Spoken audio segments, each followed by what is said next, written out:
All right. Good morning, buenos dias, bienvenidos. I'm Jennifer Kastler-Price, curator of Asian, African, and Ancient American art at the Kimball Art Museum. And on behalf of Director Eric Lee, who unfortunately could not be here with us today as he's attending his son's graduation from college, it's my pleasure to welcome you to this inaugural symposium program as we celebrate the opening of Lives of the God, Divinity in Maya Art. I would like to take this opportunity to express my gratitude to Eric, our Deputy Director George Shackelford, and especially Kay and Ben Fortson, Kimball Wynn, and our entire board of directors of the Kimball Art Foundation for their support in making this exhibition possible.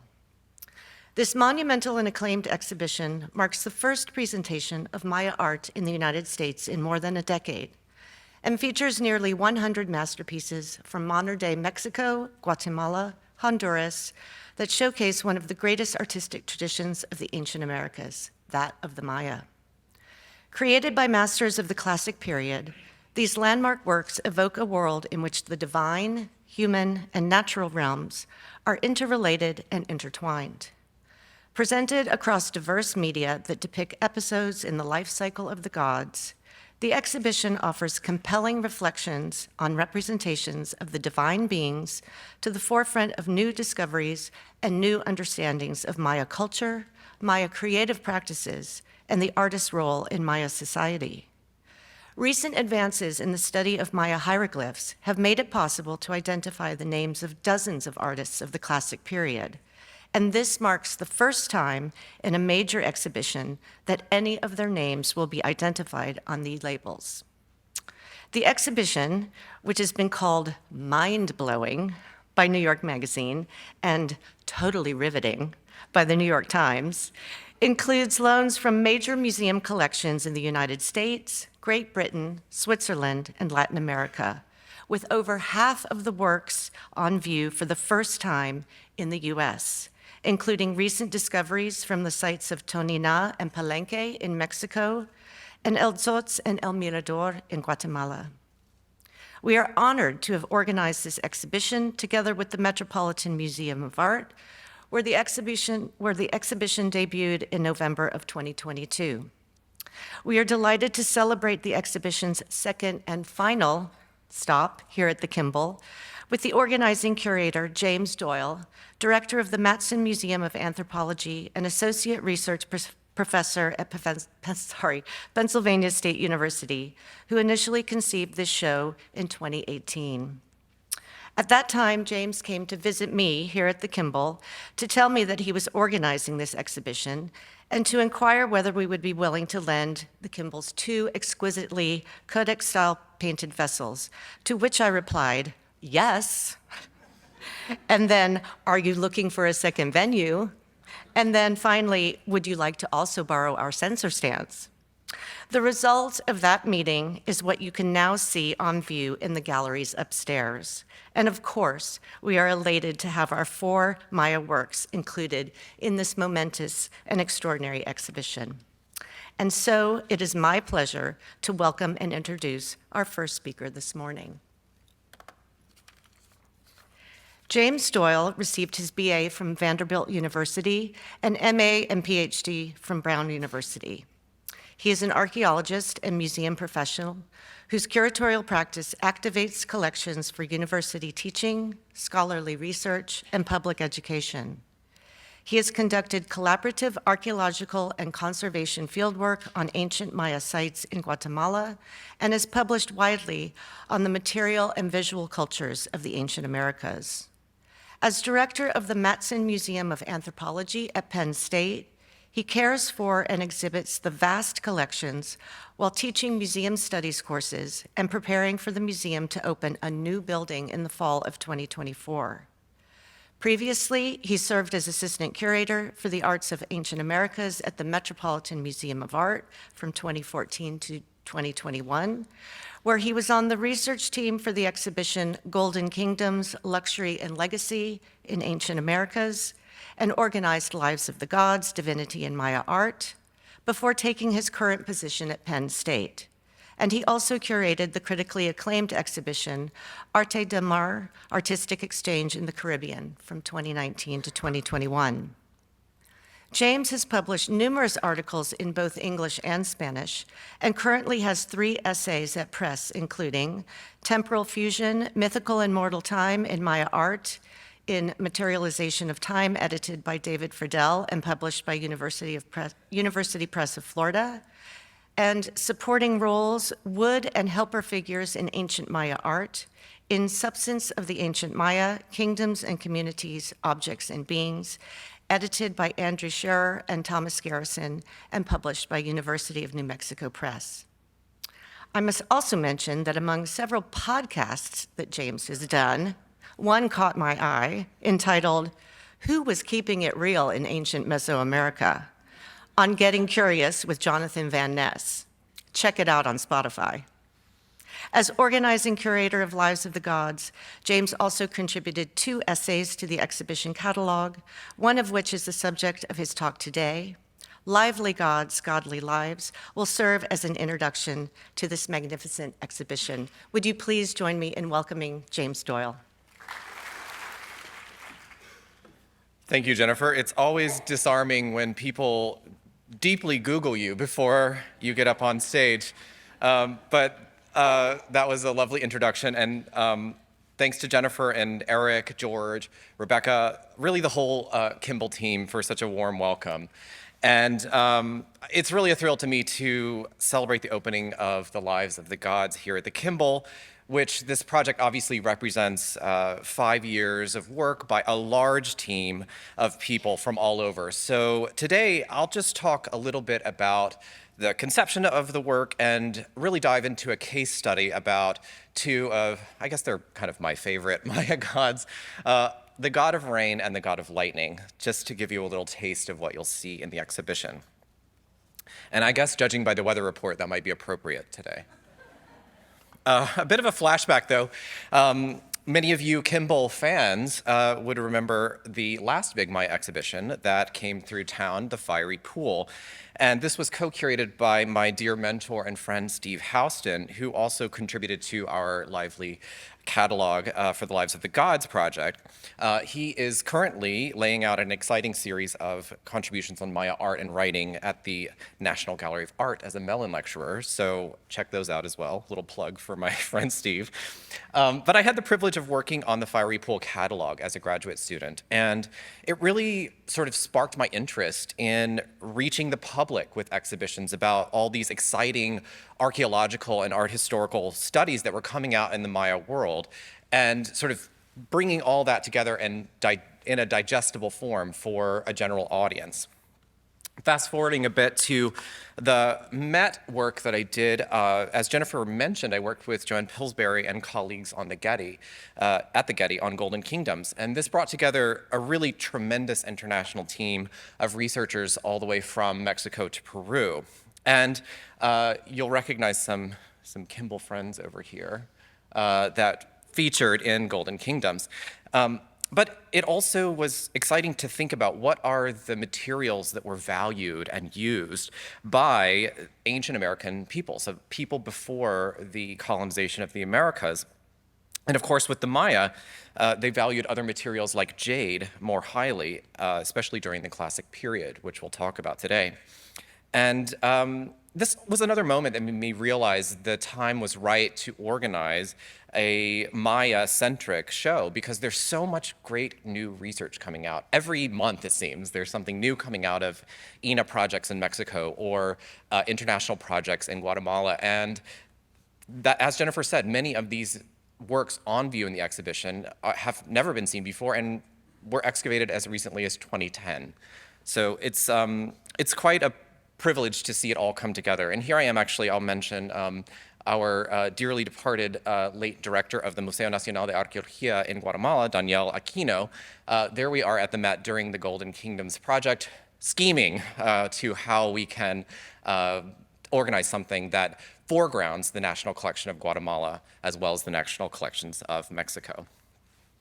So these actually, I took the picture on the right when I came to visit Jennifer in that fated reunion that she just said. And it was fun to take a pilgrimage to the Kimball to see some of the most well-known and well-loved pieces of Maya art, including the panel and the stela here. But here are the photos I took in storage that day of the friends that you'll see up in the galleries there. I just have to take a moment to thank Jennifer again. It was such an easy pitch because from the very beginning, she understood the vision of the project, and I really couldn't ask for a better partner in this whole venture, as the Kimball has been wonderful to work with because, as you can imagine, between the time that this meeting happened and now, there was a global pandemic. There were loan complications. I even decided to take a new role as a museum director that was not at my institution back then. And so it's really been a pleasure to work with the whole team here. I guess the vase on the left is pretty appropriate for planning an exhibition as they're talking about numbers. Before leaving the Met, I had the privilege of visiting museums in Mexico and Guatemala, of course, but also in the US and Europe to work with colleagues and selecting these really exciting works that many have never been seen before outside of their home institutions. And I realized, I actually took these pictures from my social media because I realized you can kind of see how my brain was working over the course of years. And this might be my favorite monkey in the show. I have lots of favorite monkeys, but that one from Aguateca, Guatemala is really amazing. And it was really also a privilege to work with the Museo, I don't speak German, I switched into Spanglish, but the Culture Museum in Basel, Switzerland, which loaned the incredible wooden lintel from Tikal that had not traveled to the US before. So that was the sort of genesis of Lives of the Gods, and as part of the preparations for the exhibition, I organized the installation of this wonderful stela in the Great Hall at the Metropolitan Museum of Art. So go visit her. She will be there until next fall.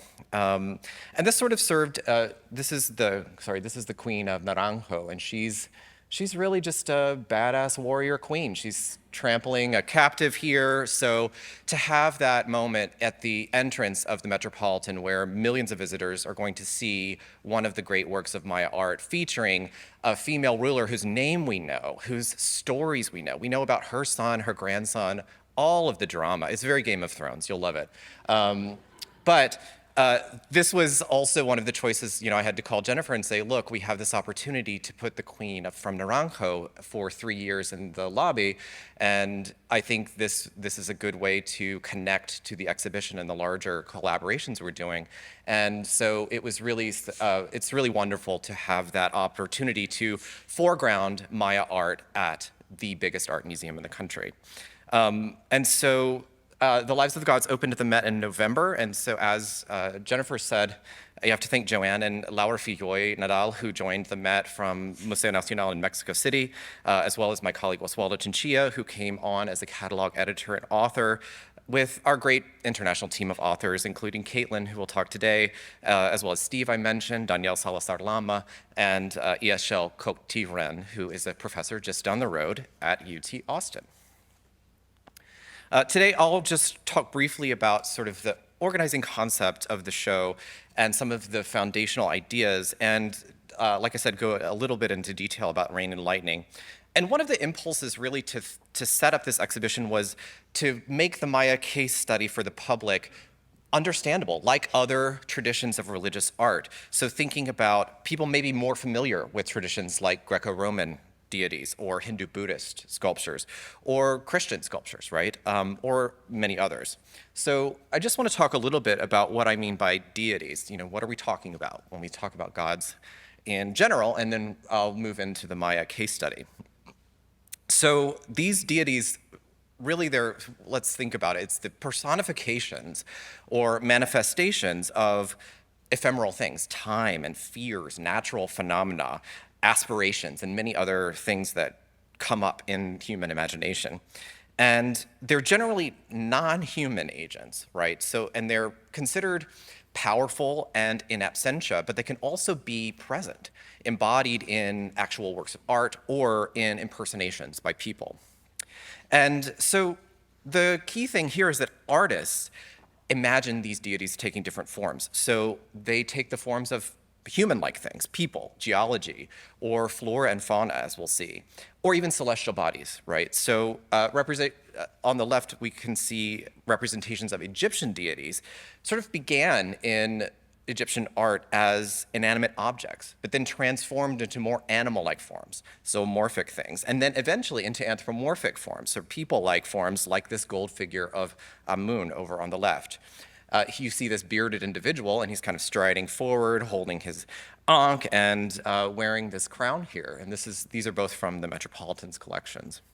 Khmer artists also in the first millennium AD gave visual expression to certain aspects or powers of creator deities. So how do you represent omnipresence or all-seeing deities? You can depict them by having this one serene body, but with multiple heads, multiple limbs. So in this image of Brahma, which is a creator ancestor, you see this manifest. And so these gods are watching you, and this is how artists are representing that. But of course, the definition of a god varies greatly across religions, across cultures, across time. And so we look at ancient Greco-Roman traditions, and really the divine could be experienced and made present through sculpture and the subsequent activation of images in ceremony. So aesthetic choices were thus theological ones, right? And sculptors navigated this tension really between deity and representation of deity.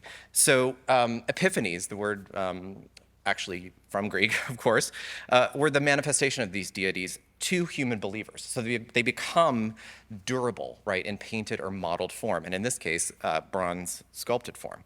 So the sculptors could transform these materials that were very hard, like bronze, to soft fleshiness, and these are these divine bodies. So they kind of cloaked these mythic beings in this humanity, this mortal nature.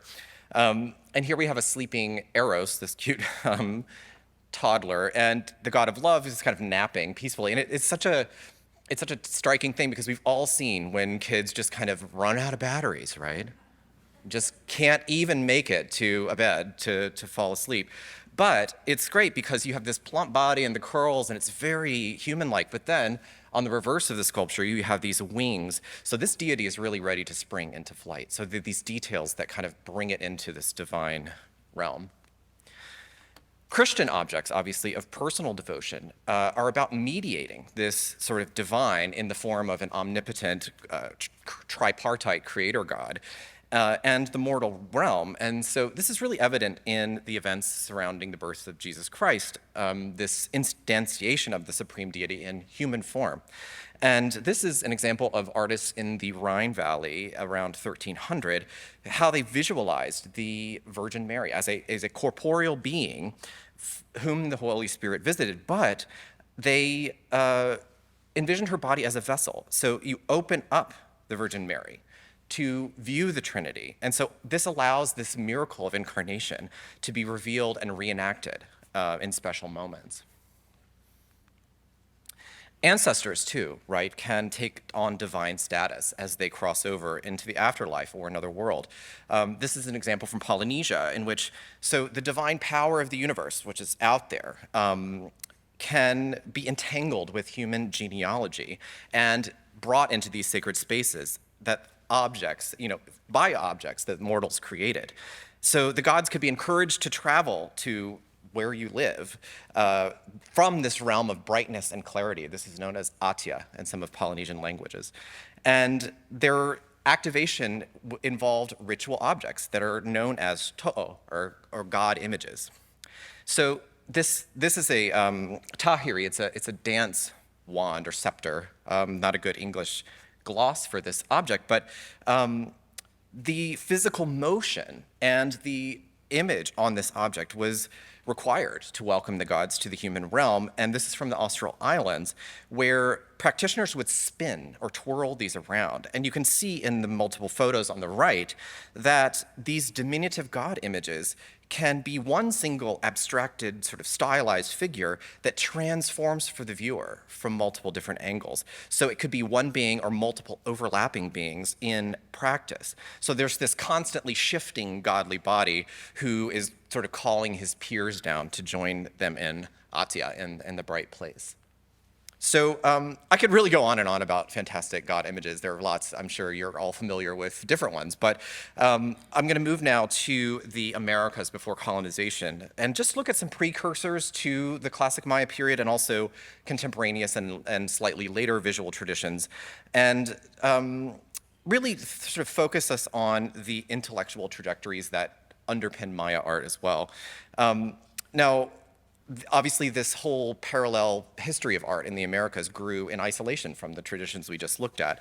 And I want to focus today on where divine inspiration came from and this sort of underlying thread of sacred mountains that is sort of found throughout the Americas. And I'll start in the Andes. So this continuous mountain chain, you think about mountains that inspire awe with their outsized scale. And so in the Andes, these snow-capped peaks were thought of as ancestral beings themselves. These are the Apus. They're watching over the realms. And sacredness in the environment was connected to this. And it was expressed in the Quechua term huaca, which is referring to sacredness or the sort of animate spirit, but it could also be objects, special stones, special places on the landscape. And we can imagine mountains being sort of comforting as natural defensive points, but also threatening, right? They're shaking, they're erupting, they're shifting. They are connecting the sky, the sun and the moon to rivers and to caves. And they were actually built into the daily lives of people. This is the Huaca de la Luna in Peru, in which the Moche artists and architects have actually built a mud brick building incorporating the mountain on their landscape. And this is a similar mountaintop C-shaped structure at the imperial capital of Wari. And the fertile soil from the mountains, right? I mean, this is like, if you think about these muscular mountains, these pulverized crags, that fertile soil nourished people, nourished plants and animals. And so the caves also were part of this dark place that often was conceptualized as an entrance to an underworld or netherworld realm. And so in ancient American sort of creation stories, we often see that from mountains sprang creator couples or sun, the rain, or other foci of religious beliefs. So moving into Mesoamerica, mountains also provide a raw material for artworks. Here we have one of the wonderful San Lorenzo Olmec heads and the site of Chalcatzingo on the right. And so, I mean, I could do an entire presentation about the Olmec, but they're spatially identifying mountains as creator places, right? The people are in mountains, they're in caves, and then they emerge. And the directional symbolism developed in this time of the first millennium BC also is pervasive in classic Maya art, as we'll see. So these are sort of these foundational concepts that were inherited by Maya speakers in this region, represented in the exhibition. And if you haven't been to Teotihuacan, which is outside of Mexico City, just go get a plane ticket, go. I just don't really have the time to explain why, but you just should go and see it yourself. It's just something you have to see. Put it on your bucket list, okay? But it's all about these mountains becoming tangible in pyramidal form. So these pyramids are replicating the mountains outside the landscape. So, you have this tangible, performable scale of a mountain in the middle of your city. Artists there also, this is a mural from Teotihuacan, and so you have these Hieronymus Bosch-like scenes in which people are just going all over the place and doing all kinds of things around mountains and caves, right? So this is a great example of that mountain complex. And post-dating the classic Maya period, we have the Mexica Empire, the Aztecs, that were sort of, their capital of Tenochtitlan is now under modern-day Mexico City. And this Templo Mayor, which is also really exciting archaeology happening in the center of Mexico City these days. And this reconstruction on the upper right shows that this was a sort of mountain temple. It was dedicated to, there were 2 temples on top dedicated to deities, so the sun, the patron god, and the god of rain. So it's also interesting to see that the 16th century accounts of the Spanish invaders compare the Mexica deities to their Roman counterparts. So there's clearly a recognition that Mesoamerican religion is comparable to things that they know from the Mediterranean. So this Templo Mayor, you can think of it as like an American Olympus, right? So moving on to the Maya gods, and I kind of wanted to set the stage with this talk of mountains because we see in the classic Maya script, which has been recently deciphered by people in this room, that they're actually saying these gods were born on mountains. So it's not me making that up. We are reading these accounts, we're reading these captions of these beautiful scenes that we see on Maya art. So this is a lovely squared vessel that's in the exhibition, and we see an artist, this is a signed vessel, so this artist's version of creation, and in which this elderly deity here, with this very chic cape on, is ordering the gods. So there are consistent scenes of creation happening, but there are also parallel stories that involve different characters. This one in particular is an event that happened on 3114 BC, and we see that between this period of about 250 and 900 AD, different artists are depicting these distinct deities, but they have accompanying captions and narrative scenes, and sometimes historical accounts that kind of connect human rulers to these creations. And so we now know the names of some of these artists, as I mentioned, and we know the names of what's going on. We know the names of the places. We know the names of these deities. And in this case, for example, we know the names of their various origin mountains. These are 2 vessels that are currently in the MFA Boston, and they are created by, perhaps the same hand, perhaps the same workshop. And on the one on the left, the scribe says, a god was born. It happened at the Ho Cha Nam mountain in the north. So it's a very specific primordial mountain that's mentioned in the text. And on the other base on the right, it's a different date, and it's a different god being born on a different white mountain. And so we see that this kind of connections with, well, we see over on the left, we see a beautiful human-like god, but on the right, we see here this sort of reclining baby-type character with jaguar claws. And so these gods are being born, and we see many examples of gods being born in the exhibition. So keep an eye out for those scenes, and you'll recognize these sort of reclining, flailing baby gods. Now, classic Maya thought on divine centers around a term, ku, and this was deciphered, I think, by David Stewart, who's sitting in the audience. And this is really thinking about the conceptual role of God or sacred thing. And it's not necessarily sort of a diffuse thing in the landscape. It's really a concentrated holiness. It's a sacredness. And gods can actually be specified as sky gods or earth gods. So there are clear characterizing of gods going on in the text as well.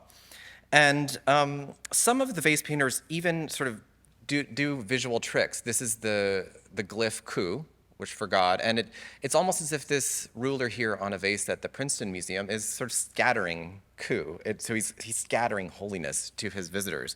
So there's this real multivalent use of this word, ku, throughout the classic Maya script. And it also makes an appearance in sort of full body form in the post-classic codices. These are the 4 extant Maya books from the pre-Columbian era.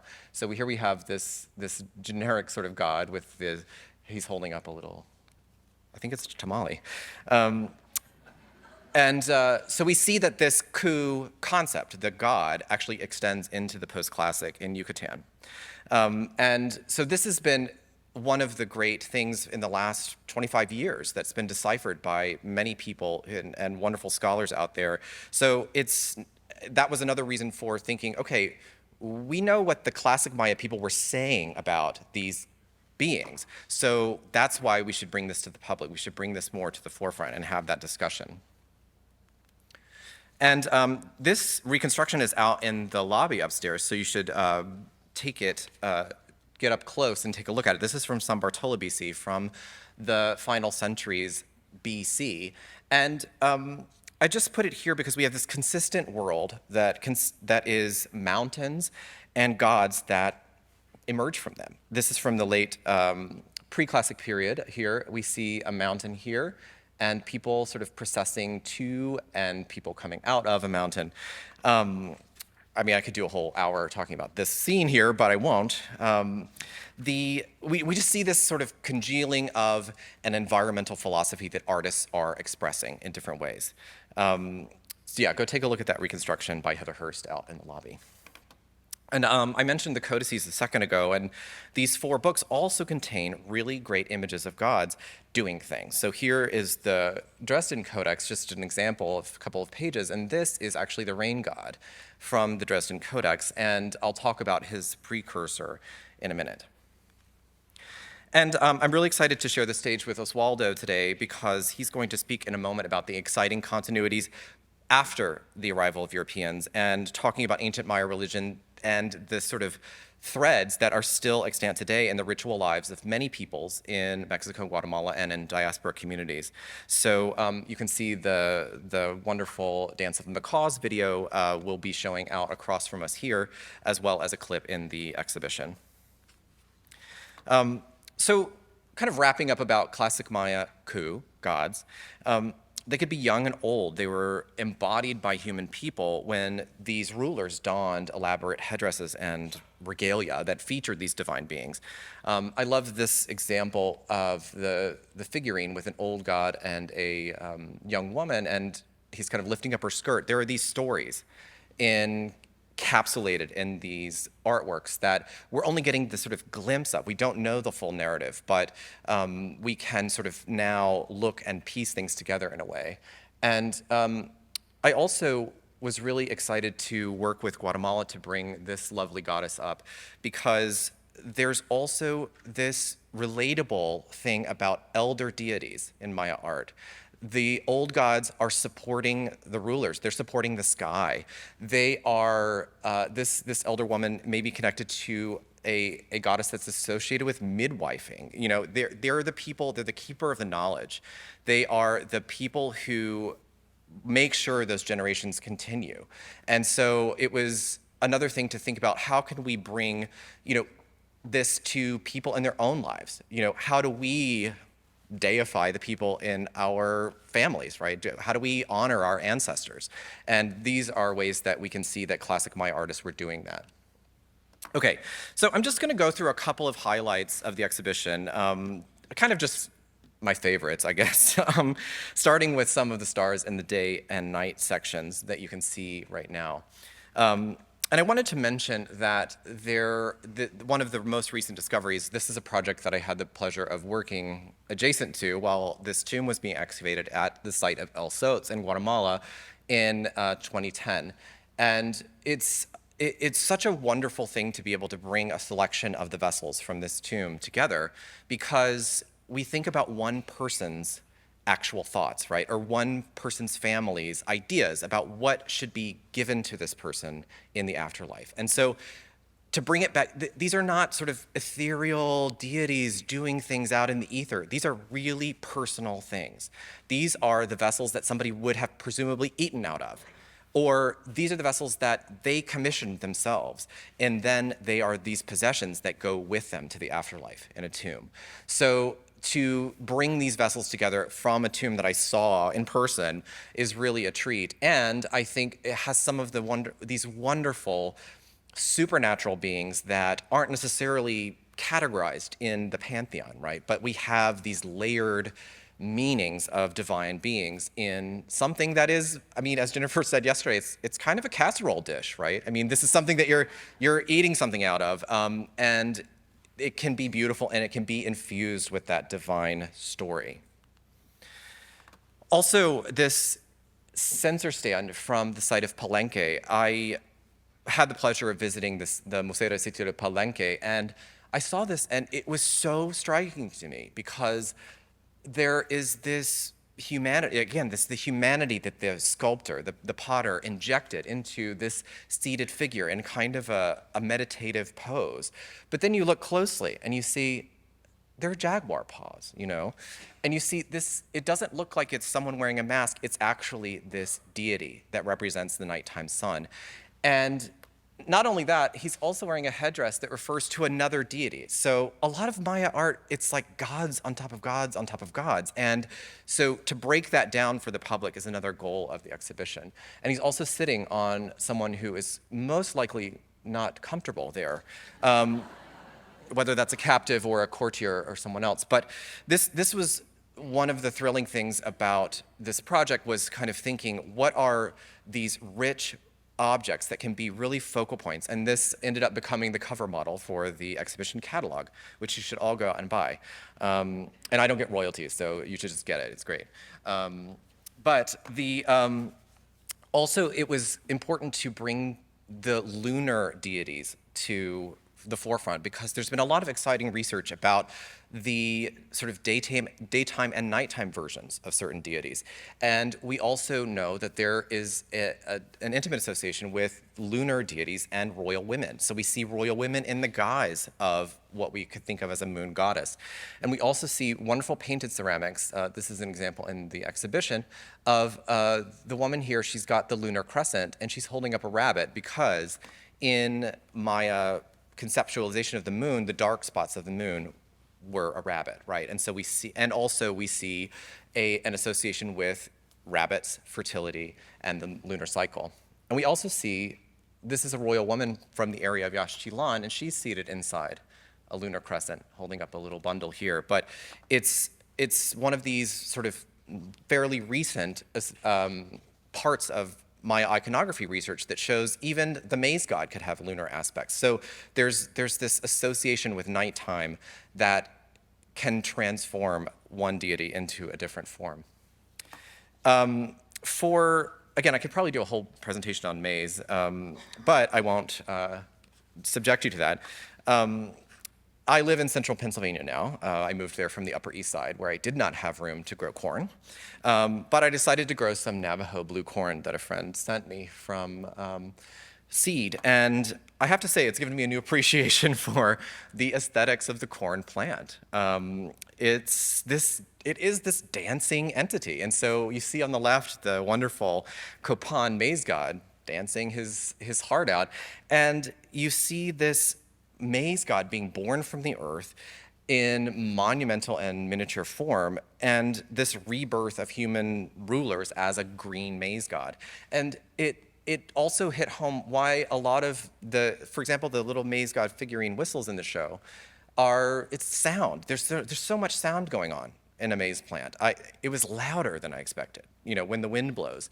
And so there's something really sculptural and beautiful about the plant itself. And so I just encourage you to take some time in that gallery and look at the way Maya artists conceived of the life cycle of maize as the life cycle of this human-like deity. So I'll focus today on rain and lightning. This is the chapter that I authored in the catalog as well. And I'll start with probably the most beautiful tamale plate you'll ever see. We're looking here at the inner surface of this plate. It's actually a wonderful kind of full circle moment for the Kimball, because this plate was first published and made available to wide audiences in the catalog of the Blood of Kings exhibition back in the 1980s. And it's painted in what's known as the Codex style, which Jennifer mentioned before, which is this black or dark line with washes on a cream or sort of light-colored ground, and they often have this red rim that is consistent throughout. And this was really painted by one of the most talented Maya artists. I've looked through the corpus of paintings, and I think this particular painter, I really can't find other things by him because it's so good. I think perhaps he was painting books and then did a plate on the side. But hopefully more archaeological discoveries will reveal more about this artist or the workshop that produced this plate. It's important to note too, this plate is sort of a microcosm. So the outer rim of the plate is also giving you this watery environment. So actually, as the plate is sitting on its tripod feet, it's really representing this watery sort of storm cloud. And even the tripod feet, you have these little streams of raindrops. Or as Jennifer mentioned, when you are in a cenote, you see the water dripping down. And so it's giving this really sort of beautiful landscape on this tamale plate. But the inside, so I've drawn here for you the main character, who is the rain god. He's a generative force. And actually on this plate was where the name Chaac for the rain god was first deciphered, again by our colleague Dave Stewart. And it's so exciting to see this here because this is, again, one of those parallel creation stories that we see. It's this moment in which Chaac is kind of rising out of what is called in the text this black water. And so you see him waist up here. Here's his eye, and he's in profile. His right hand is holding his characteristic axe, but his left hand is sort of transforming into this deity head here. And then you have this other group of deities branching out from his very head. And so the text mentions that this event happened, and it's referencing also perhaps the sprouting of maize. And so there's this black cenote reference, black water, and it also is talking about 4 gods. And so these might be the howling jaguar, the other deities here, this serpent-like form. And so there's this deeper meaning layered into a plate that you eat off of, right? It comes into crisp focus when you kind of look at all of the different elements. So in deep time, this rain god, who has his axe that's symbolic of lightning, kind of comes together at this watery place with this other team of 4 deities. And it's this, from this rain god, the other gods are actually sprouting.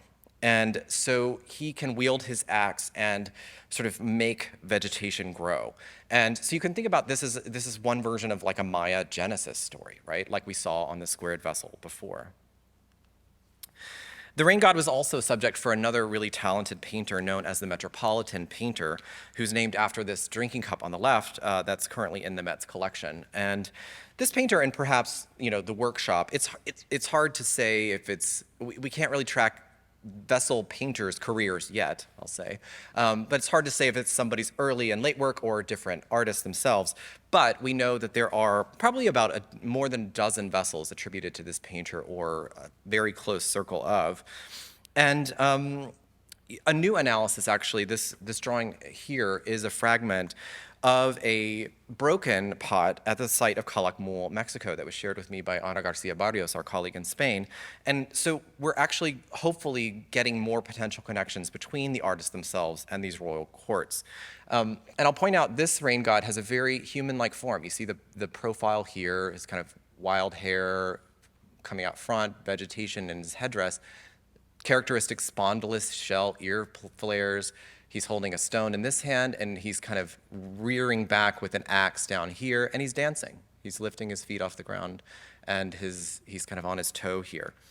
This is actually the rolled out form of the cylinder vessel. So we have these wonderful rollout photos pioneered by Justin Kerr that you can see the whole scene rather than having to turn it in your hand. But this is another event in the rain god's life. So he's here dancing that we just saw. This is a mountain. So you thought I was being repetitive about mountains, but they really are everywhere. This is a stony mountain. This is an eye, the nose, and then the jaw opens up, and it's kind of breathing out right where the rain god is dancing. But on top of the mountain, again, we have a baby deity. So here we have a reclining, chubby character with jaguar paws, a jaguar tail, and a very supernatural face. Another wonderful feature of Maya art is that the artists will really clear about what is a deity because they have big, all-seeing eyes. And then on the other side of the mountain, we have a skeletal figure. We have his very bony and sort of corpulent, death-like characteristics on the right, and he's accompanied by 2 sort of creepy characters, this mammal down here who's sort of looking like up to no good, and then flying up here is actually a firefly character, and he's holding a cigar or a torch, and that's signifying, again, this nighttime association. You can imagine that a firefly and someone smoking a cigar or a cigarette in the night are doing this glow, right? It's this bioluminescence, but also smoking of tobacco. Anyway, this is all to say that, this rain god features in a lot of narrative scenes in this particular style. So this codex style was produced in kind of a couple of generations, really, in a very specific geographic location. So it signals to us as archaeologists and art historians that there was a preoccupation with rain, right? And whether that's to do with climatic issues or over farming, we have some evidence of these things that are coming from paleo environmental data. There's this focus on the rain god that deserves more attention. Here are just a couple of other examples of dancing rain gods from different codex-style vessels. And you see these have much more of a supernatural face. And there's a lot of artistic license going on. There's a lot of flourishes that these painters are doing. And they're just really talented. They're beautifully, beautifully painted vessels. This one is also in the exhibition. It's a tripod vessel, which has been rolled out for you here. This is the whole scene you can see. And again, we have a skeletal death god. We have a jaguar that's now sort of fully grown on top of this mountain. And then we have our rain god here. And actually the hieroglyphs here are indicating that he is the rain god of the first rains. So we're actually seeing a scene that may represent the beginning of the rainy season, right, on a small drinking cup. I love this rollout, and someone actually said it looked like a codex-style clawfoot tub. And then I thought, I really need a codex-style clawfoot bathtub. So I'll put it on my wish list. You can find it on Amazon. The other version of a rain god story actually features an elderly rain god. So again, there's this idea that gods can age. Here he is probably this Chaac character, and he's got this kind of saggy torso. His hair is gone. It's like wispy little tufts. But he is still rearing back this axe, and he's involved in breaking open a building. You can see this break here. And there are a number of other sort of divine characters playing a role in this scene. But it's in the exhibition to have these all together with the plate I mentioned. It's a really exciting moment because you can look at different artists' interpretation of the rain god and different versions of the rain god story or different moments in the rain god's narrative that were captured on these drinking cups. And we can think about these are the canvases of Maya painters, right? This is what they're doing. And they're also, it's hard to get this experience in a museum exhibition, but you have to imagine that they're turning them. They are talking about the characters. These are mnemonic devices for rituals, for ceremonies, during special events, when they have diplomatic visitors. And so there's this performative aspect to something as ordinary as a drinking cup that you can just feel as you walk around these and you see how they would be performed. Another exciting thing about Chaac is that, as I mentioned, he, the deity himself, is shown wearing spondylus-shell ear flare coverings. And so we have an example here of some rain god type characters that comes from Tikal, Guatemala. And this is another wonderful loam that had not been on view before. So the person wearing these spondylus-shell earflings would sort of be embodying Chaac and impersonating Chaac. And then actually little Chaacs would be kind of whispering in his ear as helpers. And we also see that, again, this is a sort of floating Chaac-like head. We have the eye here, the nose, the mouth that's sort of breathing out or speaking. And it's sort of floating in a lot of vegetation or other elements. And it's a thrown leg. So this is from Palenque. So you can imagine that these gods would actually be supporting the ruler as they are sitting. So anybody visiting that would see that this ruler has imbued their whole act of sitting as the ruler with these divine characters. So I'll talk briefly about the lightning god. His name is Kawil. He's closely related to Chaac, but he started as Chaac's axe. So if you can imagine Chaac, the rain god, with this axe being very violent and making a lot of noise, Kawil becomes his own sort of bodily form in the classic period. This is a vessel in the exhibition that shows Kawil. He has this kind of reptilian face, but one of his sort of characteristic hallmarks is this smoking element that emerges from his forehead. And he also has one leg that transforms into a serpent, as you can see here. So this is a a feature that also emerges in later deities of lightning in post-classic Mesoamerica. And I also want to point out that there are really exciting images of gods that are in local museums in Latin America. So I want everyone to go and make an effort to go to these regional museums because they're really spectacular and you can't see these things anywhere else. This is from the site of Tikal, where I visited fairly recently. And one of the early rulers of Tikal incorporated Kawil into his name. That's another thing we see throughout the exhibition. And it's actually, his name is sort of Kawil, being born from the sky. And here's a glyph for sky that's kind of cracking open like an egg. And then here's Kawil. Here's his eye, his mouth, and there's his smoking element from his forehead. And he's kind of just like emerging from this egg. And from a descendant of this ruler's tomb, the excavators at Tikal were actually able, because the tomb had filled with mud, they were able to inject voids with plaster and recover stucco coverings for wooden sculptures that were effigies of the god Kawil. Again, he's seated here, his eye, his nose, and then the protruding element from his forehead. And to conclude about Kawil in the exhibition, Kawil in the late classic period also becomes a major force in political power. So it's actually kind of a metaphor for rulership in some parts of the text. It's when rulers were acceding to the throne, they were often said to be taking or seizing Kawil. Here's an example of this beautiful panel from the Cleveland Museum of Art, probably from the kingdom of Piedras Negras, where this royal woman is wearing this beautiful tunic and she's got this fringed decoration. The textile is just amazing, but she's holding a small god of Kawil. You see him here on the right. And instead of the artists here, which we have the two sculpture signatures, which you can go visit in the galleries, the artist, instead of making it a static scepter, which would probably have been really what it was, the artist depicts Kawil as this animate force. Here, his eye, his smoking element, he's looking up at the queen, and he's gesturing towards her. His arms are there. He's just chit-chatting with the queen.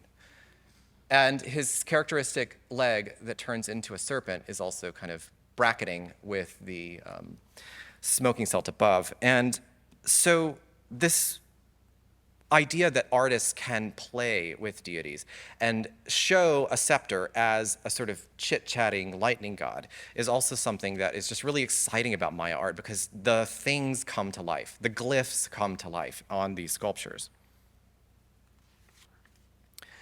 One final note about lightning is that it was associated with special minerals. So we'll see plenty of examples of obsidian and chert in the exhibition, and these are delightfully known as eccentric flints, and they're very eccentric indeed. But this is a wonderful loan from Guatemala in which an obsidian flake, so this is the volcanic glass, has been incised by an artist with the profile head of Kawil. Here's his eye, his nose, mouth, and that smoking element. So they're sort of marking these materials as divine themselves. This is a beautiful chert object from the Dallas Museum of Art that features a very large creature with the jaws open here that has people emerging from it. It could be they're riding on this giant creature, or it's a canoe and it's diving. It's a really fantastic and creative way to think about incorporating the lightning material, chert, into ritual objects like this. So I'll close by mentioning some works in the final section that really resonate with the theme of this show. And I really can't emphasize this enough. It sort of is once in a lifetime. I think people use that term a little much, but this is really exciting to have all of these things in conversation here at the Kimball. And it's really kind of an honor to continue that tradition here of the Kimball of presenting the forefront of Maya art research here in an exhibition. And I want to mention the wooden lintel. This is something that Caitlin will tell us more about the content in a minute, but it's currently in Switzerland. And I remember early on in the exhibition process, I think Jennifer went to Art Basel and said, I saw this wooden lintel. It was really cool. And I said, it's on my list, so I'm going to go for it. And to have this here, it's really special because you really never see monumental wooden sculpture. This was dedicated in AD 744. This is really, really rare. And so to be able to spend some time looking up close at the beautiful hieroglyphs, at the beautiful patron deity here, is really something that is humbling for me. As students of Maya art, you see these drawings, you see these photos, and you never see the actual thing. So that's really a special moment that I'm excited to share with you all. And then finally, I wanted to talk about a project that my colleagues at the Metropolitan brought to fruition that was proposed by the National Museum in Guatemala City, which is currently under renovations. And that involves this panel here, as well as the throne from the site of Piedras Negras. These were excavated in the 1930s, and they were reconstructed at the time by the University of Pennsylvania. And they were using techniques that conservators today would not use, of course. It's just how things are. Times change. And so Danielle Aquino, whom I mentioned before, had this idea that as part of the collaboration for the exhibition, these monuments could get evaluated and conserved. And so it's really exciting to see some of the national treasures of Guatemala become a part of this collaboration between experts in conservation in the US, as well as Guatemalan conservators who traveled to New York to work on this project, so that these really national treasures can go back to Guatemala in better condition and be exhibited for the next generation of Guatemalan school children and tourists who visit the National Museum in Guatemala. So as part of the Piedras Negras connection, it's a special Kimball moment to see the portrait of Itzamkanak II. This is known as Ruler 4 on the left. This did not travel to New York, so this is something special here at the Kimball to see this beautiful life-size portrait of a ruler from Piedras Negras in his contemporaneous moment. So this is from AD 731. And you see he's decked out in jade, he's got his bracelets, he's got his loincloth on, and his beautiful headdress that may refer to the Ak term in his name, which is a turtle. So we have this sort of turtle connection. But I wanted to show the whole monument here. This is a photo, and this is Dave Stewart's drawing, where this ruler would have been seated about halfway up the monument, presiding over a human sacrifice. And the artist layered in all kinds of divine details. He's actually portrayed as being in the sky, although there's a curtain above the sky, which I love. And there's a lot that's missing from the fragment we see in the gallery, but it's a great opportunity to see how someone presented themselves and then how their descendants presented them in this retroactive telling of a moment from the life of that person we just saw. His grandson, Itzamkanak IV, commissioned this panel in which it's showing the grandfather seated on a throne, receiving courtiers and visitors from loyal kingdoms around, or kingdoms that had been, in fact, subjugated by this lord himself. And it's just, it's really, to see the conservation collaboration come to fruition, it's just revealed such crisp, beautiful details on this sculpture that it is really the pinnacle of Maya relief sculpture. These are probably my favorite fingers in Maya art. Look at them. He's just grabbing that throne, and you just see that there's this observational portraiture happening.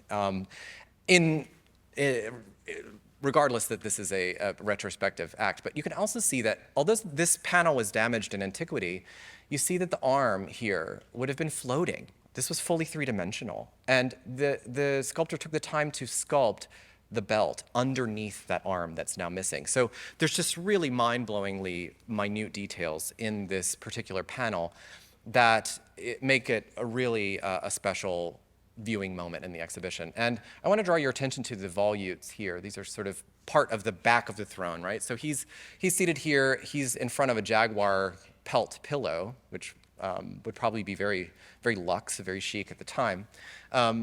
And you see also that, look how the artist has done the feathered headdress. They're actually wrapping around themselves, these beveled quetzal feathers. It's really extraordinary.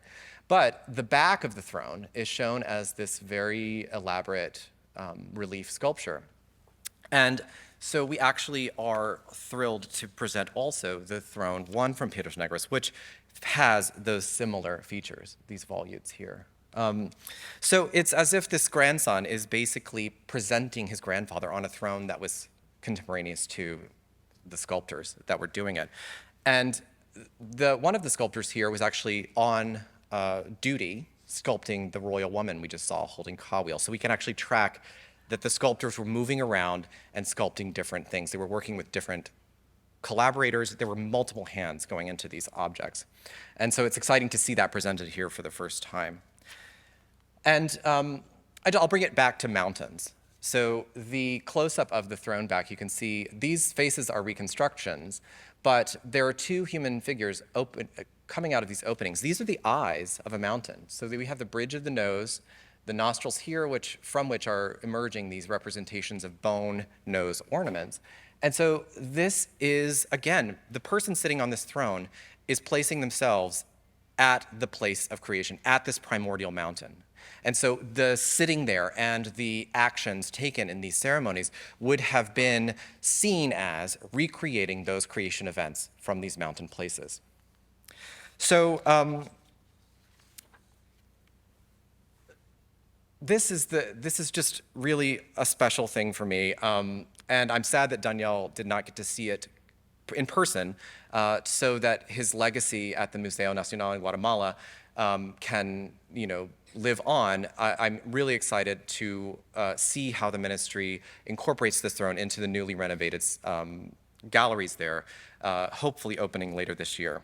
And so I just want to close with the importance of these international projects to foreground the exciting research that our colleagues are doing in Latin America, as well as really getting the public here excited about these wonderful contributions to human history. This is the cultural patrimony from our neighbors, from Mexico and Central America, that needs more attention. So thank you all. Thank you to Jennifer.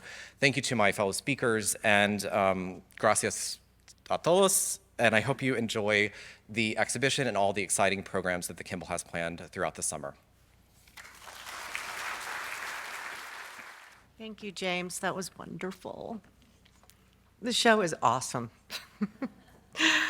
So my pleasure to welcome our next speaker, Osvaldo Chinchilla Mazariegos, who received his licenciado in biological chemistry and archaeology from the Universidad de San Carlos de Guatemala, and his PhD from Vanderbilt University. Osvaldo is associate professor in the anthropology department at Yale University and formerly professor at the Universidad de San Carlos de Guatemala and curator of the Museo Popol Vuh in Guatemala City. His research interests include Mesoamerican religion, art, and writing, and the study of ancient urbanism and social complexity, with special focus on the Pacific coast of Guatemala and the history of archaeology in Guatemala. In 2011, he was awarded a John Simon Guggenheim Fellowship for his work on Coatzamalhuapa art, I said it right, and archaeology.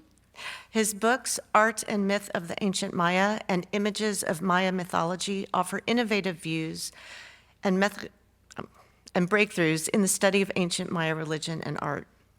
He is the author of several publications, including Corpus of Maya Hieroglyphic Inscriptions, Coatzamalhuapa, the archaeological city of El Baúl, I said that right too, Bilbao and El Castillo, editor of Underwater Archaeology, Atitlan, and co-editor of the Decipherment of Ancient Maya Writing and the Technology of Maya Civilization, Political Economy and Beyond in Lithic Studies. He is currently working on a new publication, The Archaeology of Pacific Guatemala and Chiapas, a Mesoamerican Crossroads. On Osvaldo's resume, I counted over 120 articles that he has written over the past 3 decades, and he currently has 6 in press, and so too many to name here. Osvaldo guest curated the Lives of the Gods exhibition with our colleagues at the Metropolitan Museum of Art, Joanne Pillsbury, Andrel E. Pearson, curator of Ancient American Art, and associate curator Laura Feloy Nadal. Laura is here with us today. He authored 2 of the essays in the exhibition catalog, one of which is the subject of his talk today, Cosmic Struggles, Primeval Transgressions, Maya Creation Myths. Please join me in welcoming Osvaldo Chinchilla Mazariegos. Good morning. Thank you, Jennifer. And I want to start by thanking Joan Pillsbury, who invited me to co-curate this exhibition, and Laura Filloy and James, who, and in fact, all the teams of people who have contributed in many, many ways to make this happen.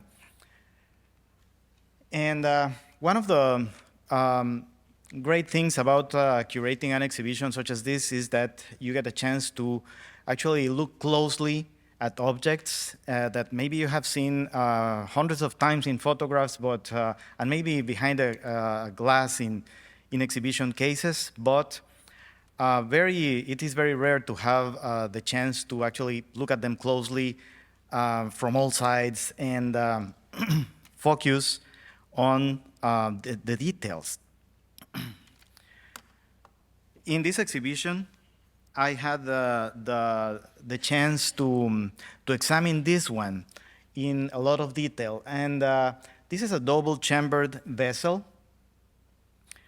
But in fact, one of the chambers is sealed, this one, and the other one is open. It has a lid, so you can open it and actually pour liquid into it. Generally, cylindrical vases such as this are considered as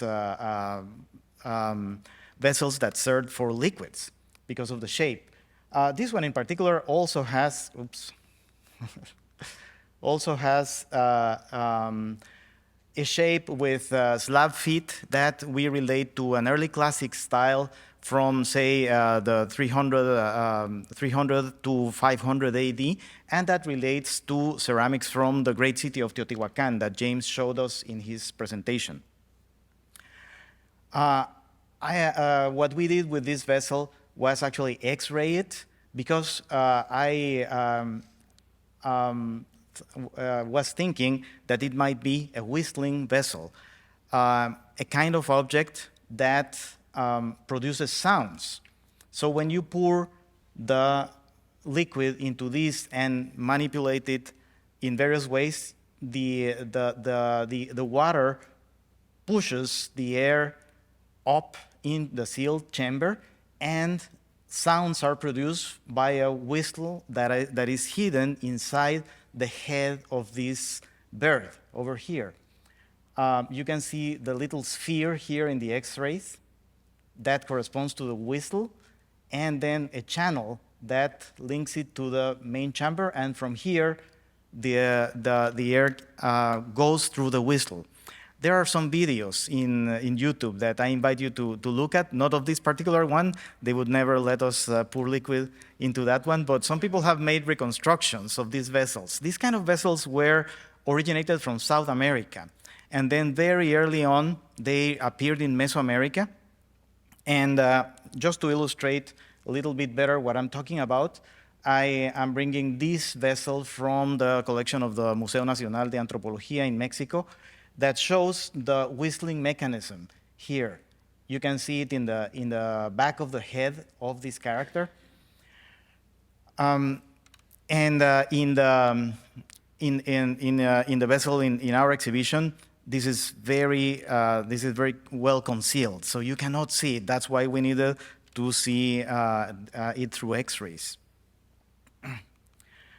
But turning back to the vessel, it turns out that this is one of a number of vessels in a very similar style that we know from the early classic Maya lowlands. One of them was found in a tomb at the site of Calakmul in Mexico. They are all whistling vessels. In this case, the open chamber is this one, so you pour the liquid here, and the sounds come through the body of this character who is attached to the vessel. So these are very ingenious mechanisms in which the artists, were very creative. But in addition, they're all related to depictions of this mythical bird who is standing here in one of the on the sealed chamber. In this case, here the bird seems to be grasping the vessel itself, And then here he's also portrayed always in a very, proud and very imposing attitude.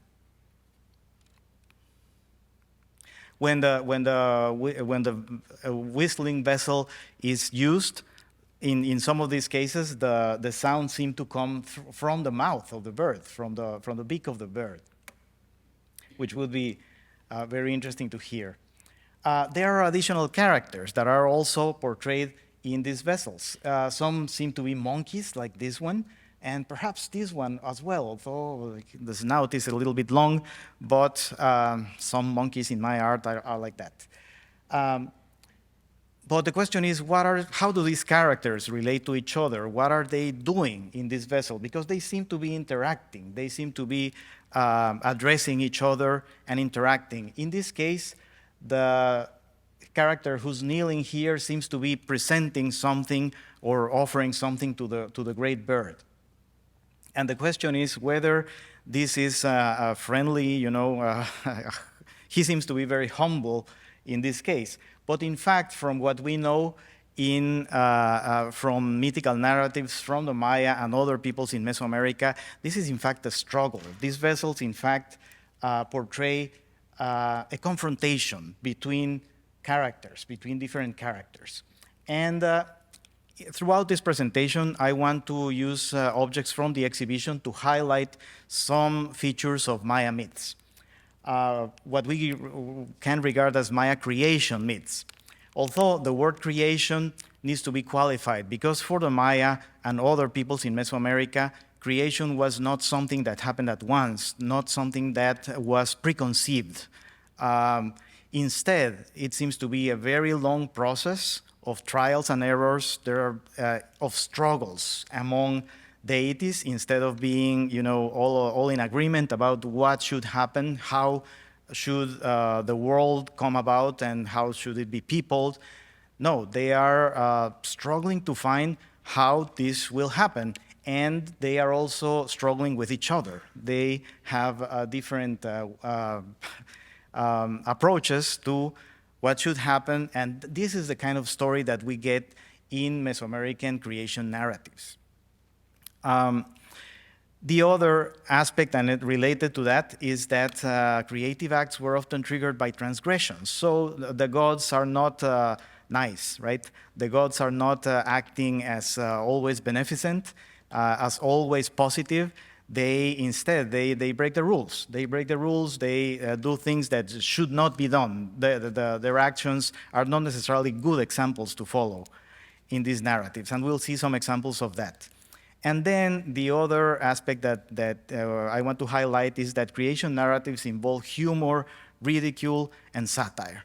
So these stories sometimes, and the characters sometimes seems to be very serious, very imposing, and very fearful. But in fact, when we read the stories, they are full of innuendo, of double meanings, of things that make them funny, that were intended as funny. So I will start with this vessel that James showed us. And this is one of a small group of very important objects and sculptures that refer to a date in the year 3100 BC. The date is actually written here, and then it has a text that is in comparison with other similar captions that we have in Maya ceramics. This one is relatively long, and it tells what happened on that date. But as typical of this kind of texts, they are very terse. They don't give a lot of details, which we would want to have. Basically, it tells that the gods were aligned on this date. The gods were seated in a row. Basically, we can interpret it as that because the gods are shown here, sitting in rows. There's a fourth side to the vessel. This is a square vessel, which is uncommon, and the gods are just sitting in a row in front of this deity who seems to be like a paramount deity for this special event that happened. But how do we interpret this? How do we make sense of this? If anything, if nothing else, this seems to be like something that was put in order, right? Perhaps implying that there was chaos before, that there was disorder before that. And this is a kind of just a thought that comes to mind, but is not explicitly told in the vessel. We should think that for the Maya, I mean, they knew these stories. They were aware of the whole story. They didn't need the artist to explain it in the vessels. Perhaps they had books that where the stories were written in a longer form. But unfortunately, we don't have that. In the 4 books that we have from the Maya, we also get short captions that may relate to mythical narratives. You may be asking, what about the rest of the glyphs here? But these are different. These refer to the vessel itself. They're kind of a dedicatory phrase related to the ownership of the vessel, and it names, very interestingly, the kings who own this vessel. And also there's a short caption naming the painter, which is also an extraordinary feature in Maya art. One thing that happened on this date, which we can read as 4 Ahau 8 Kumku in the Maya calendar, was that this was the starting point of the long count calendar. They started counting time from this date, and of course this was in a retrospective way, because by this date in the Maya lowlands, there were only very small groups of people living, not in a very settled way, and they probably didn't have a calendar at this time. So this is a date that they devised retrospectively, but they started counting the periods of time, and during the classic period, they celebrated anniversaries of this date in a very systematic way. And this was the time when they erected stela, when the kings performed special rituals, and basically the kings were emulating the kinds of things that the gods did in primeval times. That's the way that they put it. And perhaps that's also why they emphasize such very, very specific kinds of information in these texts instead of giving us full narratives, because what mattered was the kinds of things that the kings would do in emulation of the gods on the anniversaries of this date. But again, I think we need to be aware that that creation for the Maya, this date is sometimes referred as creation, the time of creation. But the texts themselves, some of the few longer texts that we have from the site of Palenque, especially Quiriguá, that refer to things that happened around this date, actually they tell about the birth of the gods happening a couple of centuries earlier, a couple of centuries later. They refer to struggles, to the killing of some mythical character, not on this particular date, but somewhere around. And some of the dates are actually quite a long time earlier than 3114 BC. So I think we need to be aware that this was a long process, and it involved a lot of trial and error. One thing that the Maya inscriptions do not tell us about is, at least the ones that are extant that we have been able to read, is about the creation of the sun. There's no text that describes how the sun originated, and yet that is one of the most important events that happen in Maya creation myths that we know from colonial sources and from modern narratives that are still told in Maya communities. In this case, the vessels that we were looking at and this great bird, I believe they relate to the bringing down of a former sun. The confrontation that happens between characters here, and you can see how this kneeling character now is pointing a blowgun to shoot the bird. And this is something that we find in other representations in Maya art as well. Why would we think of a former sun? One reason is because in the wings of the bird, we have the signs for the sun and the night, or the day and night. So this bird somehow relates to the solar cycle, if nothing else. And we have other representations of that can be related to this, to the ones in these blackware vessels from the Maya lowlands. This one comes from the site of Izapa in the Pacific coast. And let me tell you a story. This is another sculpture that we have a great opportunity to actually see it in the exhibition.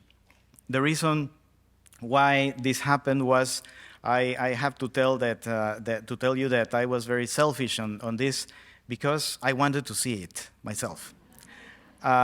This sculpture belongs to a local museum in the town of Tapachula, in the city of Tapachula in southern Mexico.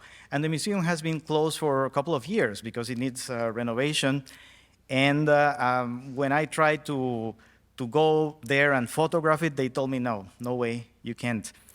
Actually, this stela has been published in many places, but mostly in drawings of it that were made from older photographs that really were not satisfactory. It's very famous, but even finding a good photograph was difficult. So it was a great opportunity. This exhibition provided a great opportunity to actually bring it. And thanks to Laura Filloy Nadal, who is here in the audience, one of my co-curator, who actually facilitated this through the authorities in Mexico. What do we see here? Well, first, I need to make this clear that this stela is the earliest object that we have in the exhibition from the early classic period, from the late preclassic period. It also comes from a different region, from the Pacific coast, and you can tell from the material that it's also very different to most of the stone objects that we have on exhibition. There's a world tree. There's this crocodile whose tail goes up and actually becomes branches with leaves, and so we can interpret that as a representation of a world tree. So a location in one important place in the Maya world, probably, in the Maya concepts of the world, probably. Then there's a great bird that's perched over here. You can see the tail and the wing, and there's a short character down below. Now, that character has lost an arm. I added the colors for clarity. But there's blood flowing from the severed arm.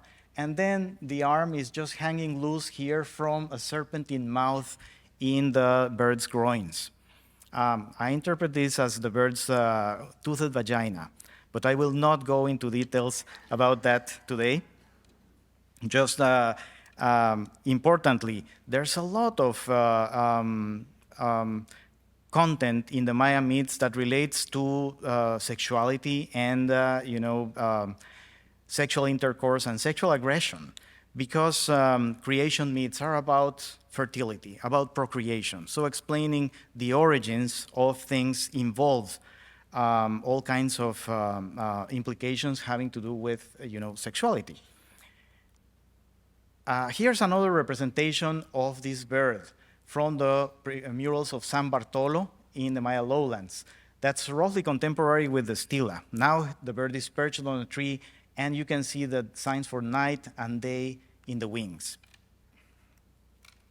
Now, another object from the exhibition, this beautiful plate that shows a very similar bird with outstretched wings, and then two characters shooting it with the blowguns. Here are the blowgun pellets,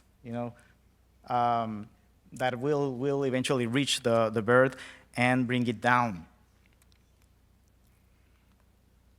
Now, all of this, we are going chronologically from pre-classic through to classic period representations, and then to the time of the Spanish conquest of the Americas.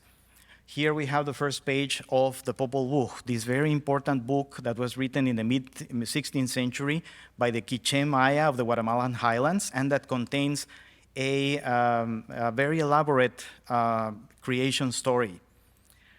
In one of the passages of this story, they tell us about this character who pretended to be the sun in a former era, and he was called Seven Macaw, so in this case a macaw, who perched on a tree to eat fruit. And the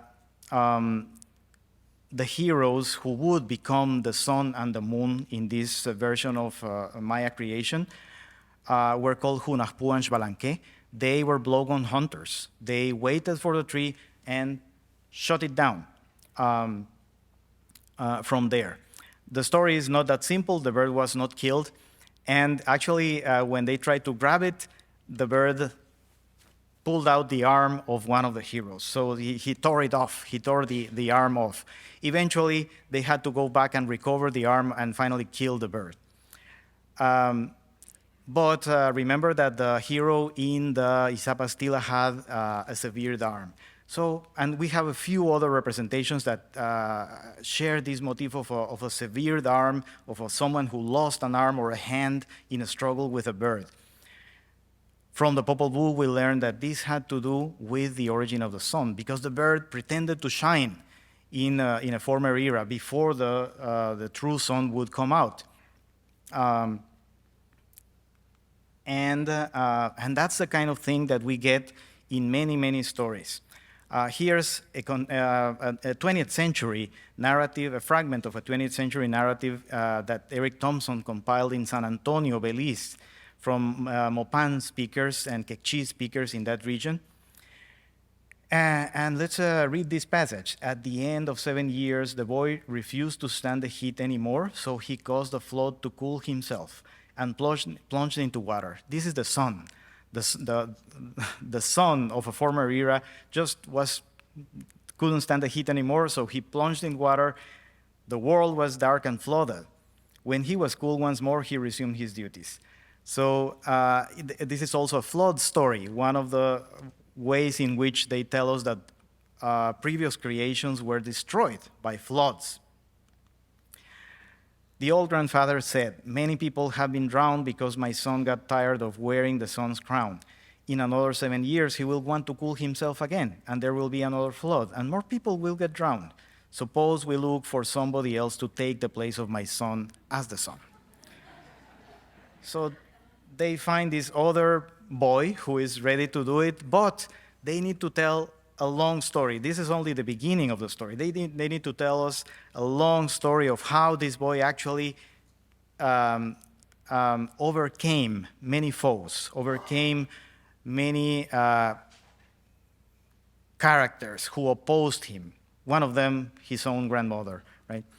And eventually rose to the sun, rose to the sky as a luminary. So this is the kind of struggle that I'm talking about. Well, there are many paradoxes, and I think these passages that are paradoxical, that don't really seem to fit, are some of the more interesting. Because in Maya art, we find representations of this bird. Remember that we're thinking that this bird was shot down and was a former son and just was killed. But now we find him glorified here in this tiny, tiny bone that's a beautiful object from in the exhibition. You need to get close to it to see all the details in the carving. Here is this bird who is now perching on top of a dais, which is actually the sky, above a ruler who is being enthroned. He will receive a headdress that is actually another representation of a very similar bird. So why would these rulers glorify this bird who was a former son, who was actually defeated? Why would they identify themselves with this bird? Which they did. Sometimes we see them wearing the regalia of these birds. That is a paradox that I cannot fully explain.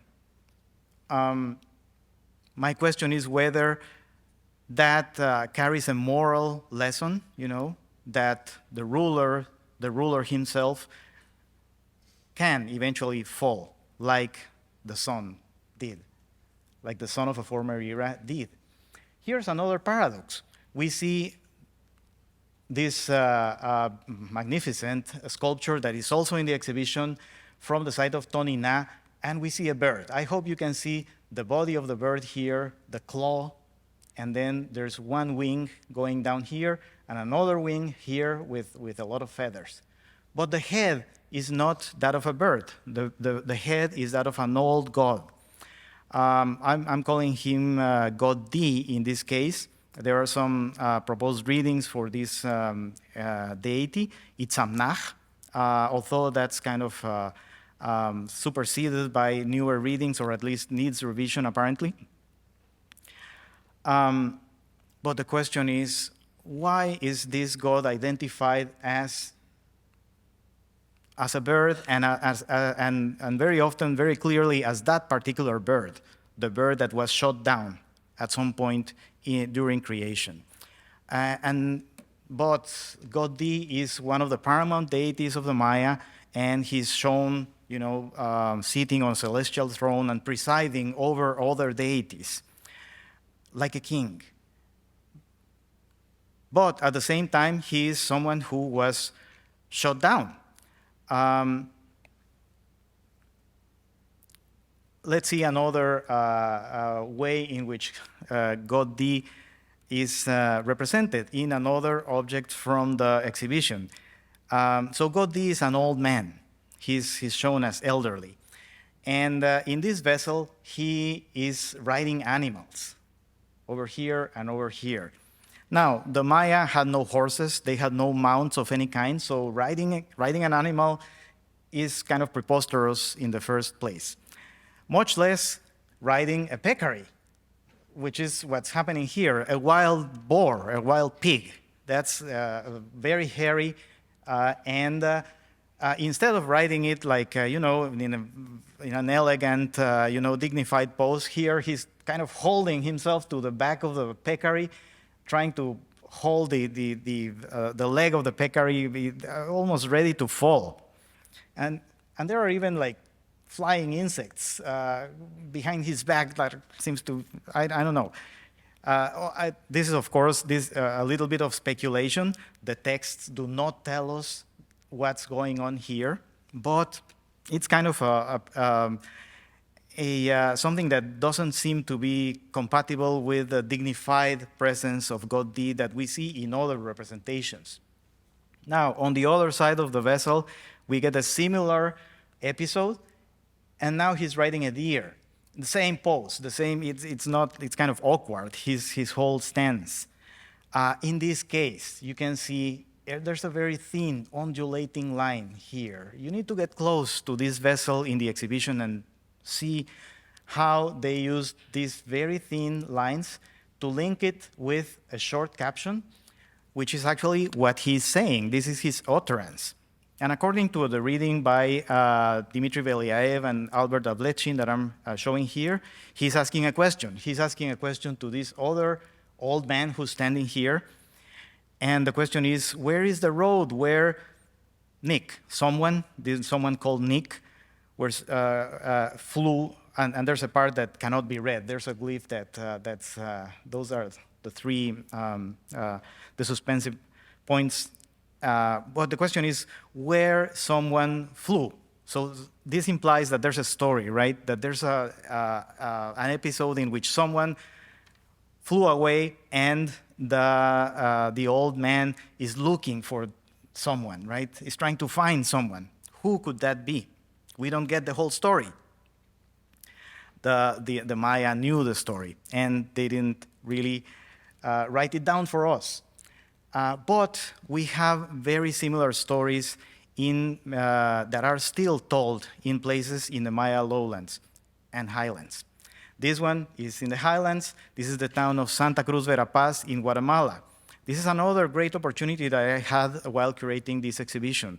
We wanted to convey the fact that the Maya are not dead. The Maya are not people who disappeared at some point when the cities were abandoned. The Maya are living people who inhabit many, many towns in Guatemala, Mexico, Belize, Honduras. Actually, there's more than 1 million people who speak Maya languages in our countries.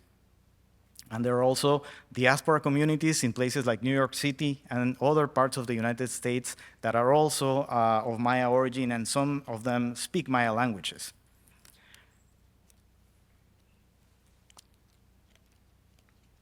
So I went to Santa Cruz Verapaz to film the dance of Mamoon, or also called the dance of the macaws. And the reason why I chose this dance, there are many dances that are still performed in traditional dances in towns in Guatemala and Mexico. But I chose this particular one because I had read about it in a work by the late ethnographer Carlos René García Escobar, and it's only a couple of pages that he wrote about it, and that's all there is. There is no further documentation of this dance that you can find. So I thought it was worth trying to do a more detailed documentation than what he did. I'm not really an ethnographer, but I was lucky to find a very positive response from Alejandro Rash, this young man here, who is the current owner of the dance, the organizer of the dance. And this is his grandmother, who was in the same role for many, many years. And this is a very difficult task, you know, because they have to organize, to put together the dancers, to gather a group of people who would be mostly men, but nowadays also women who would want to perform in the dance. They have to keep the masks, they have to keep the costumes in good shape. They have to keep the instruments. And all of that takes a lot of time and money. And they have to perform ritual. It's not just about dancing. They just don't just put the costumes on and start dancing. They have to propitiate the costumes and the masks themselves and the deities that they represent. Now, all of this is also embedded in Catholic beliefs. I mean, there's since colonial times, there's a conflation between, you know, beliefs and ritual practices that are of pre-Columbian origin, and then Catholic beliefs and saints and images. The dance is performed several times in the year, but one of those times is this week. It's the town is called Santa Cruz Verapaz. So for the Feast of the Holy Cross, which happens on May 3rd, that's one of the times when they perform it more importantly. And so I was there a couple of days ago, just visiting briefly all these good friends that I made there, and they were performing the dance. Okay, so the dance is and you'll be able to see the film that we produced in the screen that's back there, and also online. So please, it's not very long. And what we did is allow the participants to speak for themselves, to tell. We enlisted the help of Ricky Lopez Bruni, a filmmaker from Guatemala, who did all the filming and production. And we will basically let the participants in the dance speak for themselves. Both in Spanish and in the Pocomchi language that they speak in this town. So the dance begins with the old man, Mamoon, who lives with his wife and daughter, and in the wild, in a mountain, in a cave somewhere. Here, Mamoon is addressing his daughter, Chaac, and he's telling her, be careful, we're going away. We're going away for a while, but you should not open the door for anyone. It's like, that kind of story, right? You should not let anyone in. Okay, so they leave, they go, the parents leave, and the daughter stays, and now there's a pretender, there's a suitor who comes in and starts trying to entice the girl, and finally succeeds, in abducting her, so he takes her away. This is called Quiche Winak, so the Quiche man. So not a Pocomchi man, a Quiche man from another town who's coming, an outsider. When the parents return, the daughter is gone, and they don't know what to do. They are going crazy. Mamoon is, the old man, but he's also he's also kind of hilarious. He's a drinker. He has a bottle, and he's imbibing his bottle and doing all sorts of, imagine an old man dancing. Not that an old man cannot dance, but imagine an old man dancing there kind of awkwardly and in a funny way. This is, people over there looking at the dance just laugh like crazy. Many people have asked me, but there were no people looking at the spectacle. That is true. While we were filming, there were no spectators because we did it very early in the morning. That was because Ricky Lopez wanted to catch this kind of light at this time. And there were a few onlookers. But later I learned by talking to Alejandro and to the other dancers that it doesn't matter. It doesn't matter if anyone looks. In fact, traditionally, they start dancing at 3 in the morning, and there's no one there, What's important is doing the dancing. Right? Sometimes they are dancing and playing their instruments, and there's a whole band playing, dancing music over there, and people are dancing around, and no one's listening. But that doesn't matter. That doesn't matter. They just do the dance. So what happens is that Mamoon enlists the help of these two characters who are macaws. It's interesting because there are no macaws in Santa Cruz, Verapaz nowadays. In the Pocomchi language, they don't have a word for macaw, actually, which is really interesting. But they know that these birds are macaws, and they call them these animals, these big animals, and they are like spirits of the mountain. The spirit like beings who live in the mountains, and Mamoon goes and implores their help.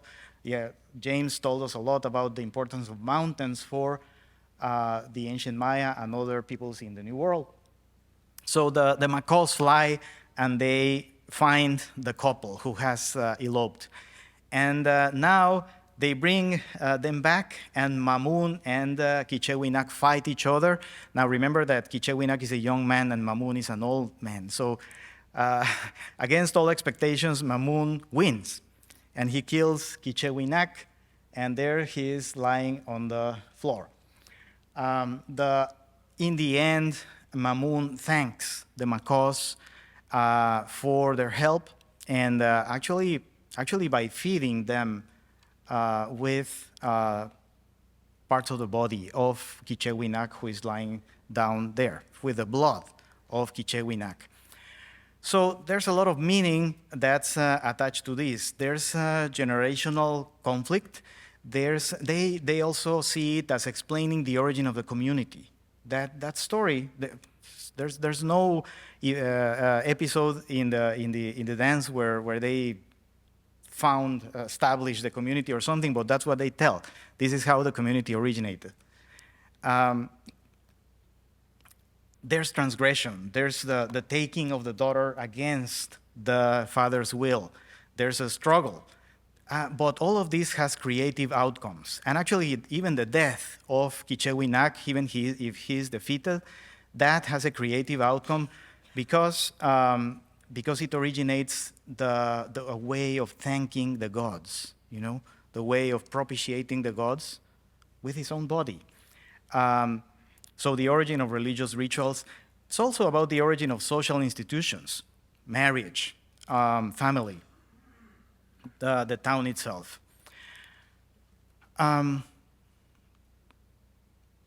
So this reminds us of the old god that we were speaking about in ancient Maya art, and also of other representations that we have in vessels in the exhibition. Here we have an old man sitting on a celestial bench. There's a young man over here sitting on a lower bench, and then sharing the celestial bench with the father. I think this is the father. There's a young woman who is the moon goddess. Now, in some of these stories, not in the one that I recorded in Santa Cruz, Verapaz, but in others that are reported very close, in very close places like the Alta Verapaz, like other towns in Alta Verapaz, the daughter is the moon. And the young man is the one who will become the sun. That doesn't happen in every town, but in every version that we know of these stories. But it happens sometimes. In this case, the young man is also wearing a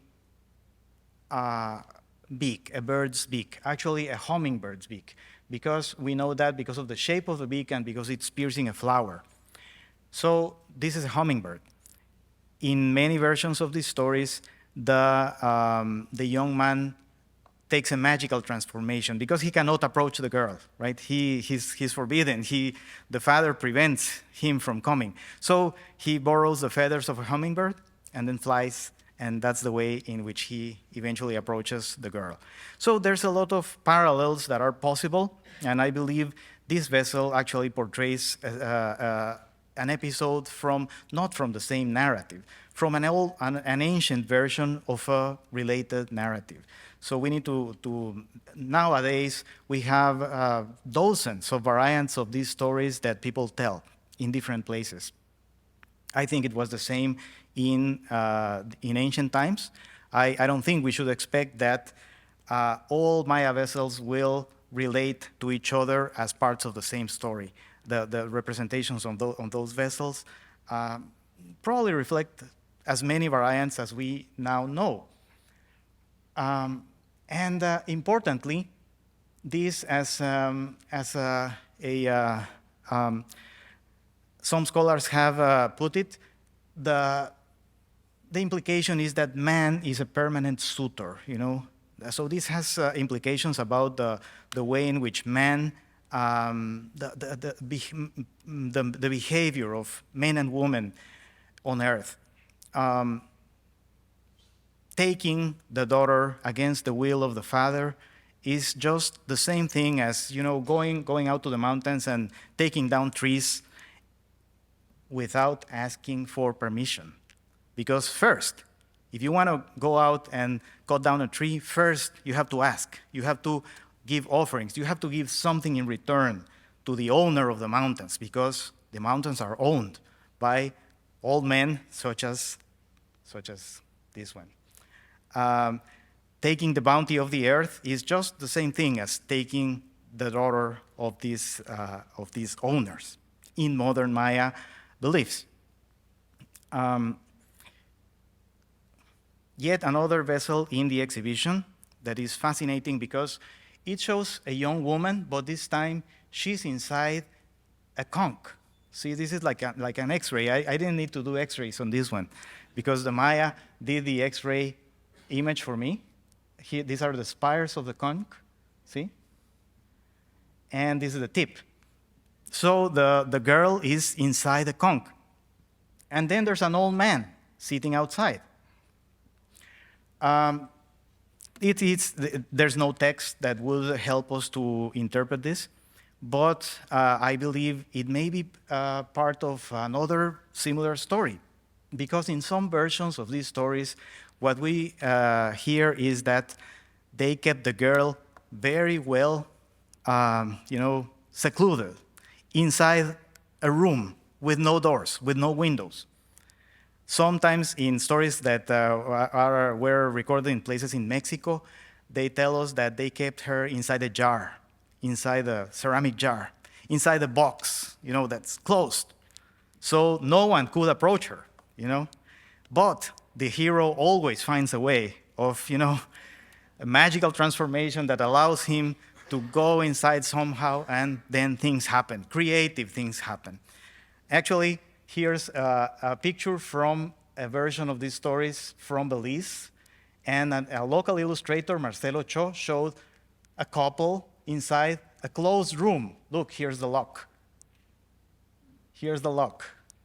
Now, modern Maya houses are not that well locked, but here they put a lock. This is very significant because it implies that the suitor somehow managed to get inside despite the lock. So here we have our young woman, but she's holding a baby, like the babies that James showed us, but instead of a human baby, this is a cub, right? Some sort of animal, a little cub. Now, a woman with a baby, that's probably her son, her child, Who knows if it's a male or a female? That's probably her child. So the implication is that this entering the conch shell, in this case, it's just like entering her intimacy, and it has creative outcomes. There's procreation that's implied. In fact, some stories, especially among the Lacandon, the modern Lacandon Maya, are about a young girl just like that. I already told you the whole story. But what happens is that they have to replace all the gophers that a hunter has taken, without permission from the father. And so now she starts procreating gophers, right? She starts producing gophers that repopulate the whole country. I will stop here, and I just want to stop to finish my presentation with words from an anonymous Chortí narrator from Eastern Guatemala, and this is how he begins his story. This is another story that men tell when there was no sun that we see nowadays in the sky. Then the whole version will come out, and the whole point is explaining all these struggles that had to happen to allow people to live on Earth. Thank you very much. Thank you, Osvaldo. Yes, some things never change, right? Our final speaker this morning also contributed an essay to the exhibition catalog, and I do encourage you to get the catalog. Her essay was entitled Divine Humans, Patron Deities. Caitlin Early is an art historian studying the art of the ancient Americas with a focus on ancient Maya sculpture. She received her BA from Williams College and MA and PhD degrees from the University of Texas in Austin, just down the road. She's currently assistant professor of art history in the School of Art, Art History, and Design at the University of Washington in Seattle. Caitlin has conducted over a decade of fieldwork in Guatemala, Mexico, and Belize, and she has worked with museum collections throughout North America. Sorry, I was supposed to put her picture up. There you go. There's Caitlin.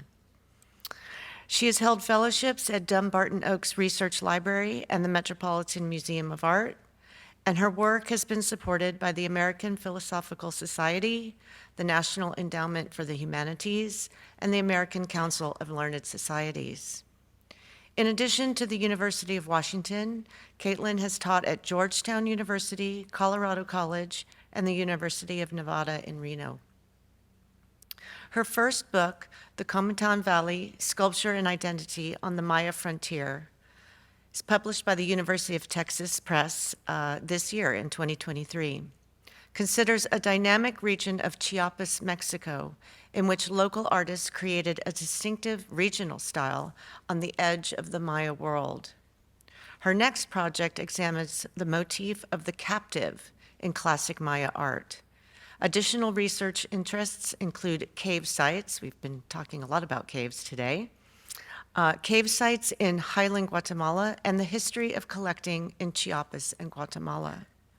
Throughout her work, Early interrogates the agency of stone sculptures, the representation of the human body, and the ways in which sculpture affects the construction and negotiation of identity. In addition to her academic publications, Caitlin has contributed essays to the Hilbrun Timeline of Art History, Grove Art Online, Smart History, as well as 2 chapters on the art of Mesoamerica for the free open access textbook, Reframing Art History. The title of her lecture today is One Who May Protect Us, Gods and Rulers in Maya Art. Please join me in welcoming Caitlin Early. Thank you so much for that introduction. It's such a pleasure to be here. So I want to start with my thank yous. So first, James, thank you so much. I had the pleasure of being a fellow at the Metropolitan Museum of Art when James was starting to think about this show. And so I really feel like I've seen it the whole way through now. And I'm just so thrilled with how it's turned out. Jennifer, thank you for inviting me to be a part of this event at the Kimball. I am thrilled to be back in Texas and really honored to be here for the opening of this wonderful show. And lastly, Rebecca, corralling academics is no easy feat, and you've done a wonderful job. So thank you for making everything run so smoothly.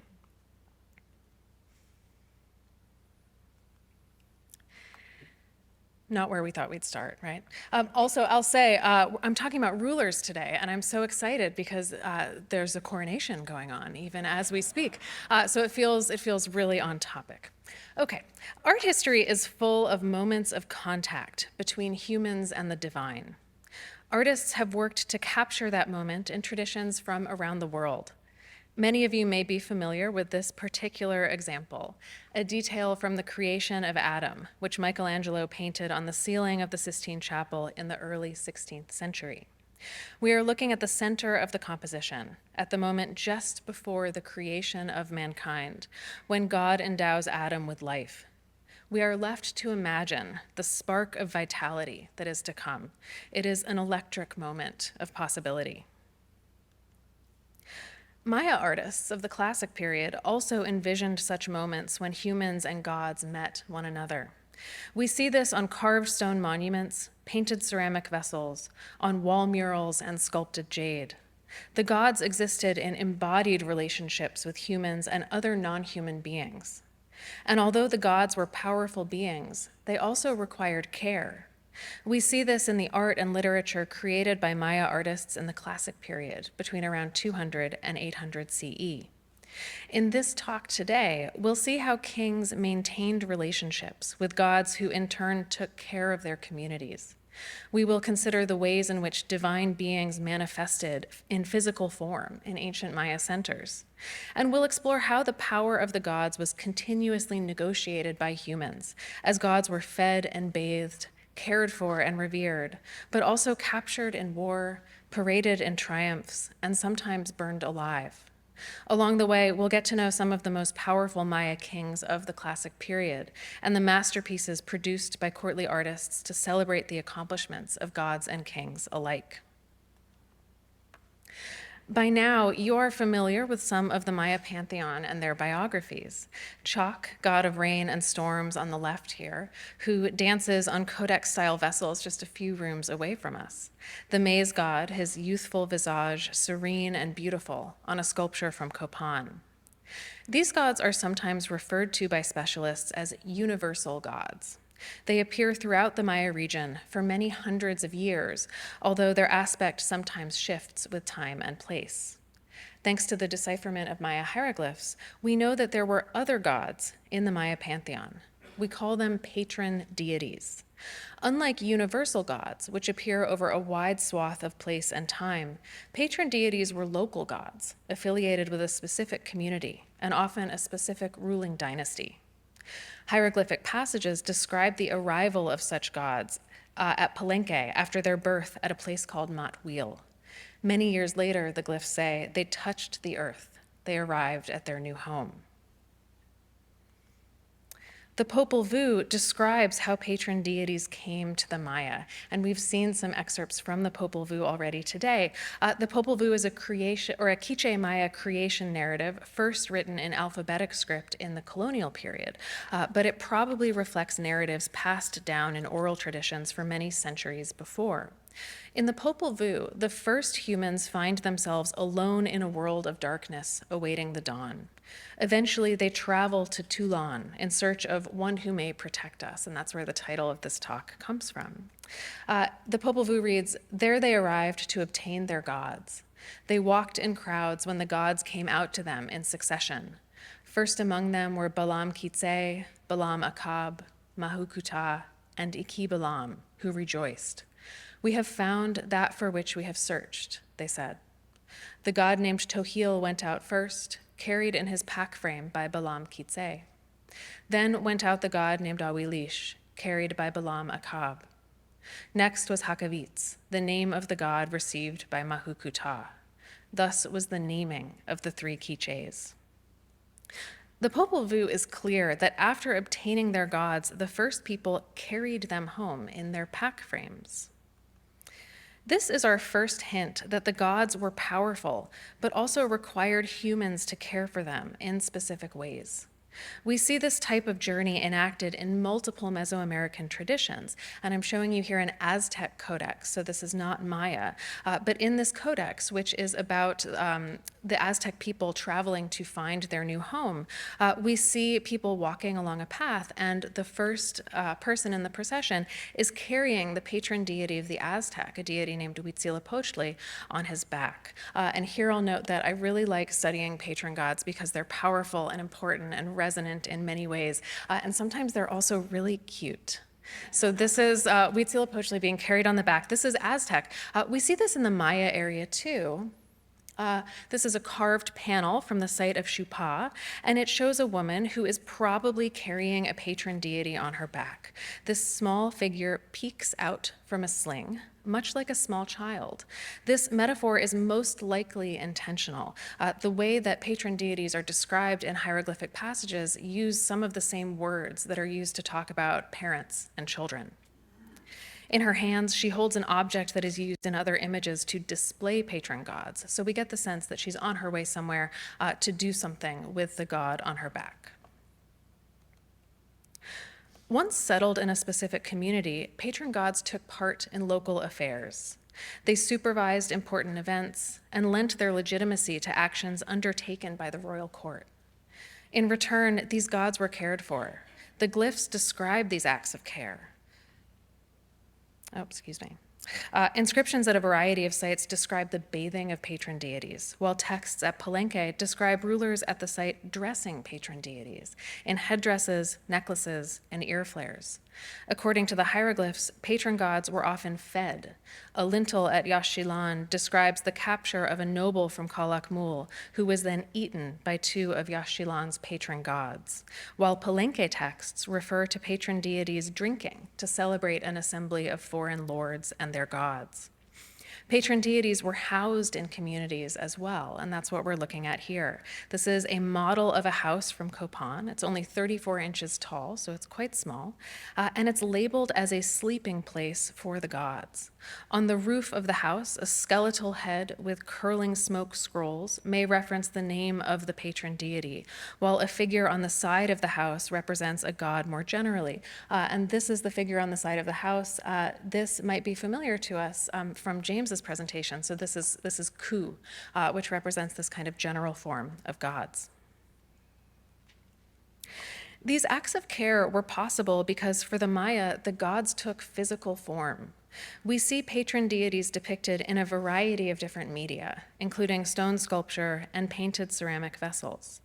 At Xultun, classic Maya rulers frequently appear holding a jaguar with emanations coming from its mouth. And I've highlighted an example of that for you on the left, and our middle example too is from another stela. The ceramic vessel on the right depicts localized versions of the maize god who carry these patron deities riding in their back racks. And here is an example of a feline holding a jeweled necklace.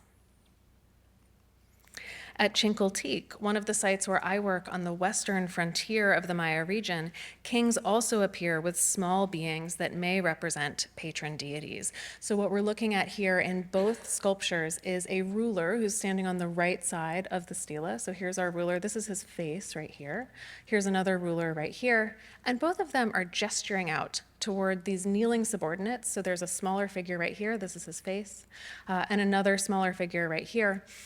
Behind these small figures are these things that look almost like pedestals. They're probably column altars, which is a type of sculptural altar found in this region. And on top of them, we see small beings. So this one looks like it might be a monkey. We have a little tail stretching out.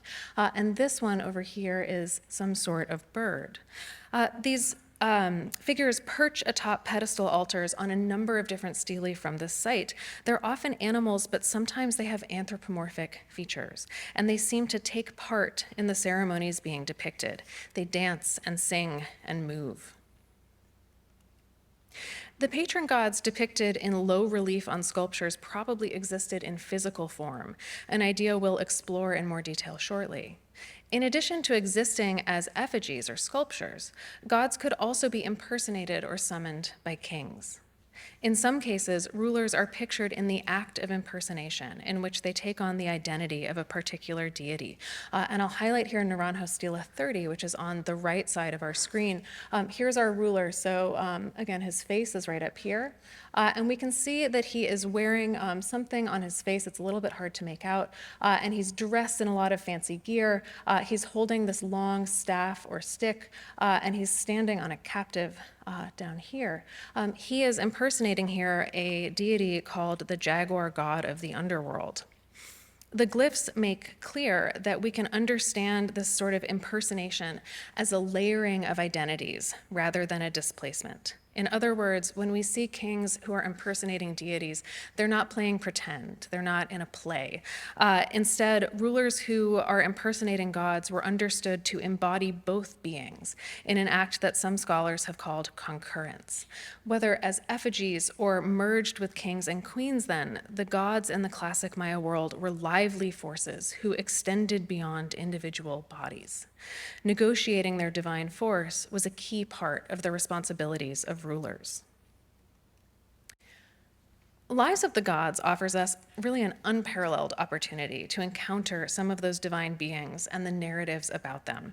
For the rest of my talk today, I'd like to dive into 4 works from this show where you can expect to encounter the divine. In all of these works, patron gods exist in community with humans, especially with kings. And we will look at works today from Yaxchilan, Tonina, Tikal, and Palenque to point them out on the map.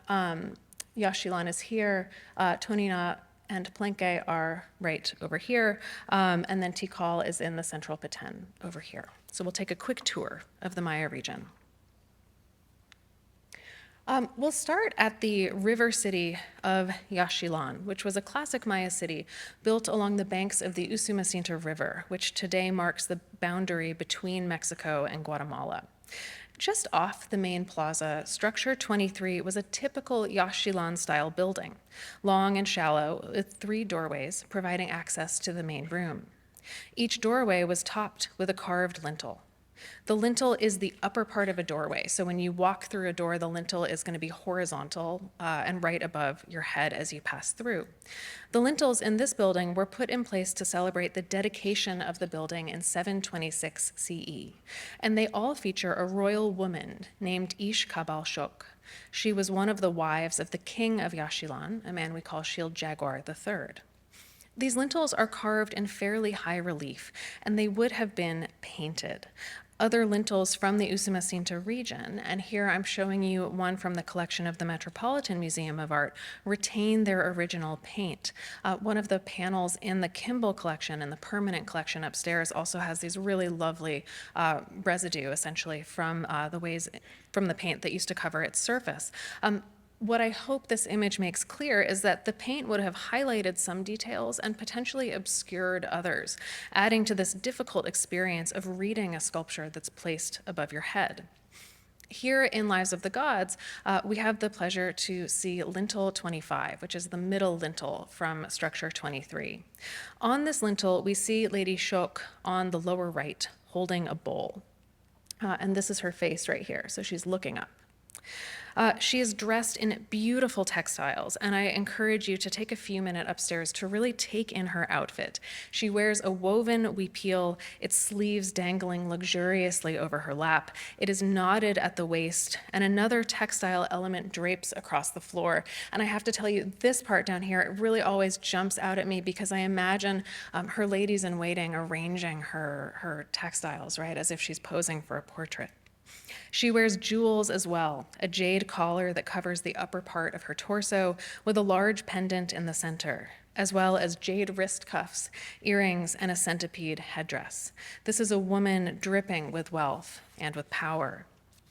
In her hands, Lady Chaac holds a bowl, and the bowl is, The bowl is sort of square-shaped. This is the bowl right here. And we can see these diagonal elements coming up out of the bowl. These diagonal things are paper. Based on our knowledge of Maya ritual, we think that Lady Chaac would have let her own blood onto this paper, and then the paper was burned to produce smoke. This is what the gods would eat. Another bowl is placed on the ground just to her left. So here is our second bowl, right down here. What emerges from her efforts is an enormous creature, part snake and part centipede. The creature's upper jaws are open wide, and from them emerges a human figure. And so here is our human figure right here. So this is the face of the human figure emerging from the jaws of the centipede.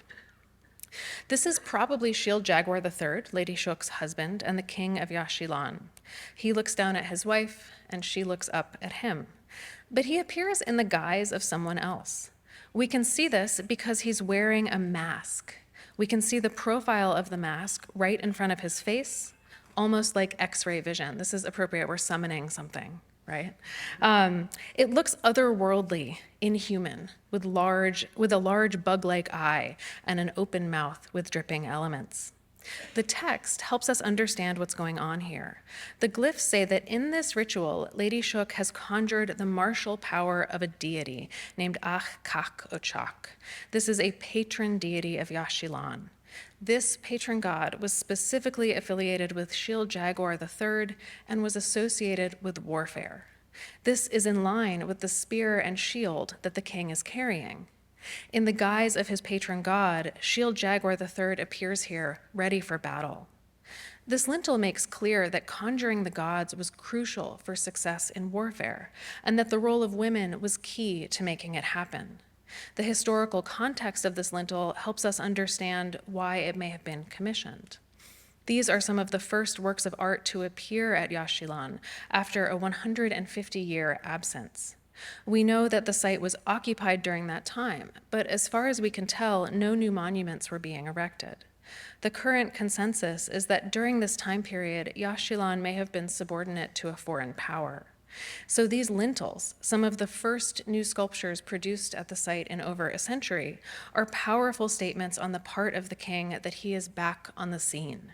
He is calling upon the warfare deity of Yaxchilan, summoning it with the help of his wife to enlist the gods in battle. This lintel tells us that the gods, and especially patron deities, were actively involved in human affairs. Yaxchilan went on to win a number of engagements during the reign of Shield Jaguar III, perhaps in part because of the support of Yaxchilan patron deities and the king's skill in embodying them. Kings were not the only ones to give deities physical form.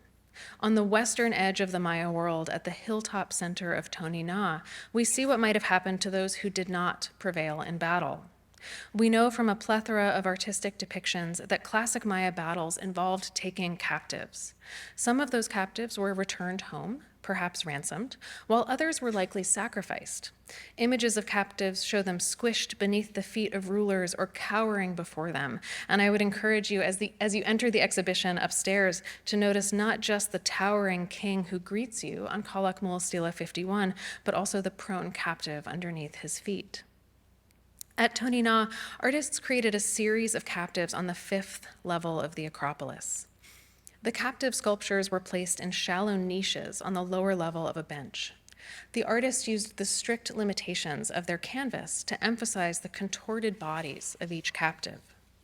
The individual on Monument 155 bends his head uncomfortably backward, while the captive on Monument 180 opens his mouth as if to protest. Ropes tied around their upper arms secure their limbs behind their backs. Like other war prisoners in Maya art, these individuals are mostly naked, their fine regalia stripped away. The glyphs on the captives' bodies provide more information. The man on Monument 155 is named with hieroglyphs on his thigh. He is Chaac from a site called Anaite. The text on Monument 180 is more extensive, spread over his chest, legs, and loincloth. It tells us not only who this man is, but also when he was captured. His name is Muwan Balam, and he was taken captive on a date that probably corresponds to 695 CE. This date lines up with a military campaign marked on other sculptures from the site, in which the Tonina king Kinich Baknal Chaac waged war against its rival city of Palenque and its allies. So we know who these captives are and even where they're from, but a closer look at the accoutrements they wear around their face and head tells us these are no ordinary captives. Each man wears an under-eye ornament that loops below the eye, twists at the bridge of the nose, and then loops again. And we can see it on Monument 155. Here's the under-eye ornament right here. And on Monument 180, this is our under-eye ornament. Each man also wears a jaguar ear, so this is our jaguar ear. And from the jaguar ears, here's our jaguar ear on 155. From these jaguar ears emerge these little plumes of smoke. These are elements that are familiar from the Maya pantheon. So these are elements that are traditionally worn by a god, the jaguar god of the underworld. This is a Maya deity who is associated with fire, warfare, and night. As it turns out, in Maya mythic history, the jaguar god himself appears as a captive who is ritually immolated by 4 young men. Here we're looking at a rollout photo of a painted ceramic vessel. In the highlighted section, we can see the jaguar god of the underworld on the right. He's wearing the under-eye ornament and a jaguar ear, and he is a captive. We can see that his arms are tied with ropes around the upper arm and sort of pinned uncomfortably behind his back. One of the really resonant or evocative things I think about this particular vessel is that the position of the jaguar god of the underworld really almost echoes those of our Tonina captives. He looks uncomfortable. He is bound and he is sort of twisting around to look behind him, where a young man leans toward him holding a lit torch. In this episode of mythic history, the jaguar god of the underworld does not meet a good end. He is sacrificed with fire. So our Tonina captives are in a bit of a dire position. They are dressed as the jaguar god of the underworld, and they are probably recreating his ritual sacrifice, probably by force. This is probably not something people were choosing to do. We get a sense of powerlessness from these figures. Placed together in the exhibition, they capture both motion and stillness. Their uncomfortable position cannot be held for long, yet the artist has chosen to capture this moment before their fiery deaths. We can look at these men across the centuries, their fates determined but not yet carried out. And there is power here too. These squirming prisoners are also gods, and their reenactment of mythic narratives was important. It helped ensure that the seasons would turn, that the ruler would prevail, that the world would continue in its proper order. The captives of Tonina are solemn reminders of what happens when the battle does not go as planned. And they underline the ways in which Maya kings invoked the world of the gods to legitimize their actions in distinctly human spheres, placing their own exploits within a grand cosmological context. Humans were not the only beings to be captured in battle. This is made clear at Tikal, one of the most powerful classic Maya centers, where structures like Temple 4 pierced the jungle canopy. These buildings would have been elaborately painted and ornamented with stucco sculpture and carved wooden lintels. Artists at Tikal created a series of lintels for temples at this site, and they are made out of wood. And James showed us an image of one of these a little bit earlier. Lintel 2 was originally placed in this temple, in Temple 4 at Tikal. They are carved out of an exceptionally durable hardwood, carved in low relief, and then burnished to a shine. And I'll echo James here in saying it's really incredible that we get to experience these wooden objects in the galleries upstairs. As we might guess, this lintel depicts a powerful king, but many of the lintels from Tikal also show other, more enigmatic figures. So this is a full image of Lintel 2, and the imagery is a little bit difficult to make out, so we're going to use a drawing of the sculpture to help us understand its complicated line work. For now, I'm going to ask you to focus on the face of this person right up here. So this is a human face. Here's our nose. And if we focus on that as we switch to the drawing, here is our same face, right? Just to get us oriented. The face that I asked you to focus on belongs to a standing figure who faces to the left. The hands of this figure extend straight out from its body, and we can see some familiar elements on its face, including the under-eye cord and jaguar ear of the jaguar god of the underworld. Groups of spots on the figure's arms and legs emphasize its feline identity. These are probably jaguar spots.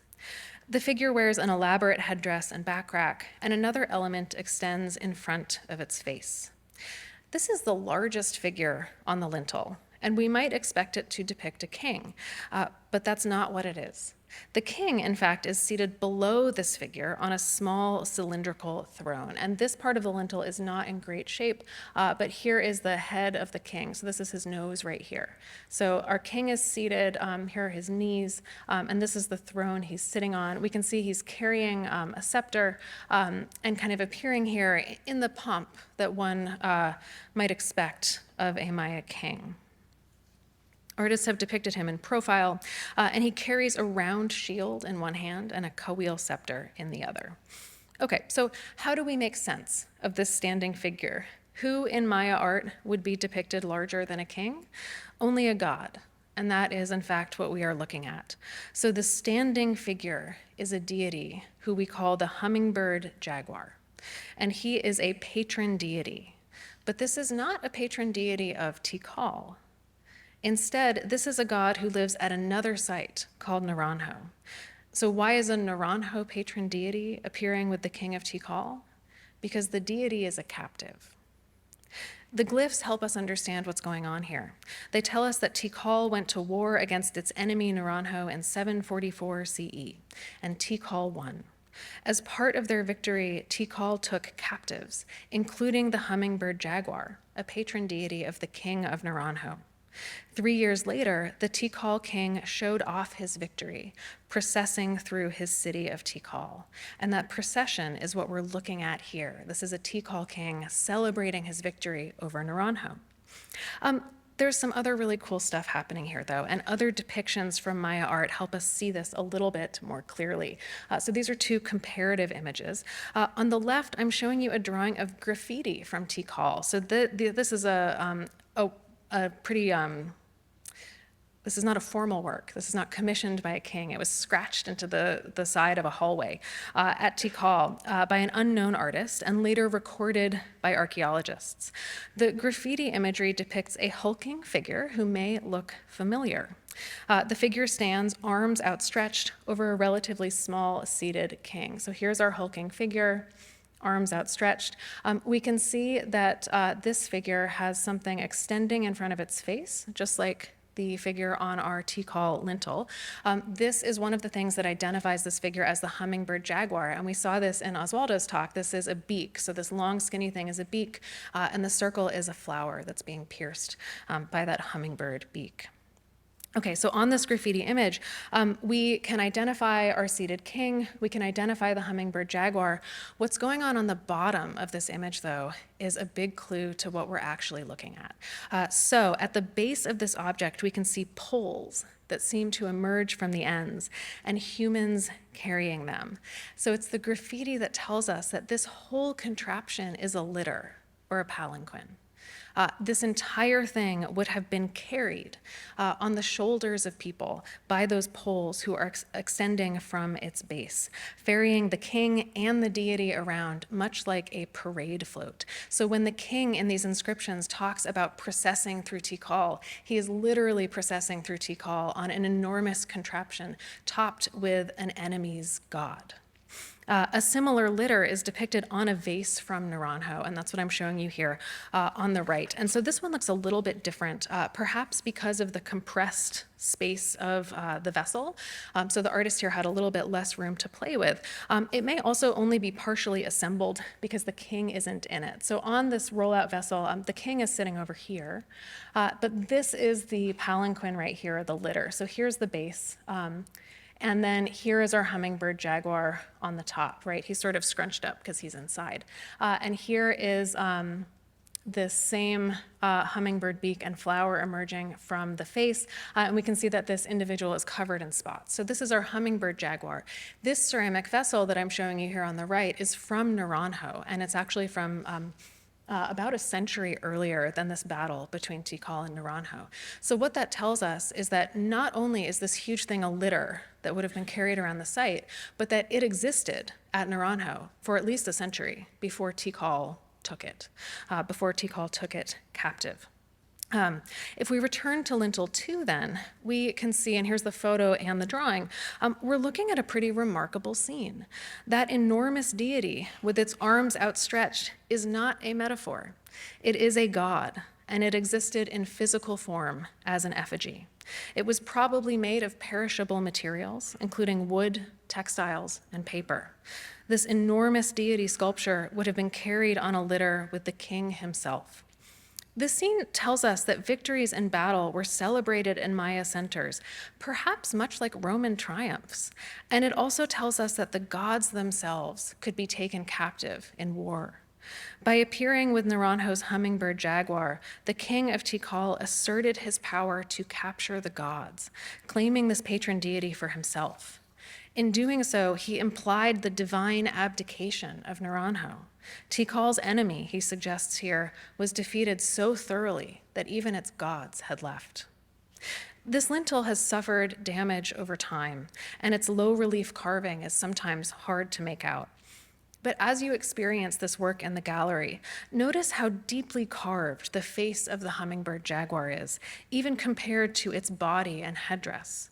The subtle contours of the face, the precise delineation of pupils. The artists who created this lintel recognized the power of this god, even as a captive. The depth of carving here emphasizes the divine presence of this being who once moved through the streets below. We've seen a number of depictions of patron deities so far, and the lintel from Tikal suggests that such depictions reflect physical things that existed in the world. Where are these gods today? Well, we have only a few remaining deity effigies that have survived across the centuries. So things like the hummingbird jaguar, that enormous effigy, that has not survived archaeologically. That's in part because some of these works may have been made of perishable materials. It's also because of the ravages of colonialism and genocide. And it's also because effigies of patron gods were effectively safeguarded by their communities. These were incredibly important objects. These are not objects that would ever have been left behind. Archaeologists have recovered some works of art that may represent patron deities. And James gave us a preview of this. I'm showing you a couple examples of these guys on the right. These are from Tikal, and at this site, investigators recovered 4 sculptures of Kuil from burial 195. These sculptures were probably originally made of wood and their recovery is pretty remarkable. So burial 195 was the tomb of a 6th century king, and it was flooded shortly after it was sealed. This left a matrix of mud filling the area, and over time, perishable materials in this kind of sea of mud rotted away. So the wooden objects actually rotted away. But the archaeologists working on this burial in the 1960s noticed the cavities left by the deteriorating objects, and they filled those cavities with plaster of Paris.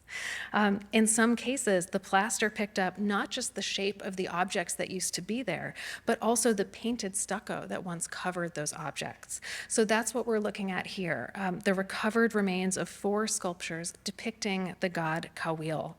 These may represent patron deities from Tikal, perhaps placed in relation to the cardinal directions in burial 195. And I'll just note that I think these are such a great example of archaeologists being really clever. I would not have thought to fill those cavities with plaster of Paris, but also just as a reminder of the many things that we don't have as we're studying Maya art and reconstructing Maya history. It's likely that similar wooden sculptures would have been placed in other tombs, and they just have not survived.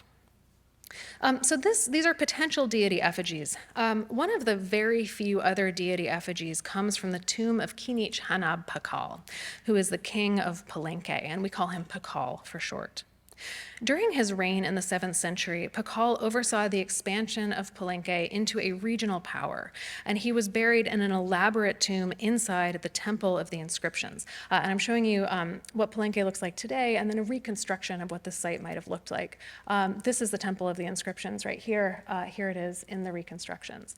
Pakal was buried inside this building in a tomb discovered by Alberto Ruz and his team, and first entered in 1952. The tomb included a rich array of stucco and stone sculpture, including an elaborate sarcophagus. The lid of the sarcophagus, which I'm showing you here on the right, depicts Pakal in low relief, dressed as the maize god and poised in the jaws of the underworld.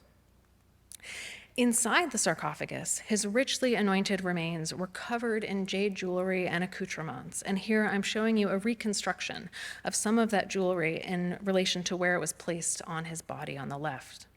Among the objects he was buried with was a small jade figure placed at his feet. And that is the figure on the right. Here it is in the tomb. So it's quite small and was placed right at the feet of the king. Sitting down with one hand perched on its knee, the figure was carved with its own jade jewelry. The under-eye ornaments and protruding central tooth suggest associations with Chaac, or another god called G1 by scholars. Included with Pakal's most intimate possessions, this figure most likely represents a deity effigy. This figure emphasizes the relationships between patron deities and kings. Patron gods were affiliated with specific communities, and ceremonies dedicated to patron gods likely involved broad swaths of those communities, as indicated by excavations at La Corona and other places that have recovered evidence of feasting in ceremonies dedicated to patron deities. But patron deities maintained special relationships with kings. In the hieroglyphs, it is the king that has special responsibilities for patron deities. Such gods are described in the glyphs with a statement that elsewhere describes the relationship between parents and their offspring. The implication is that deities were cared for by rulers, much like children.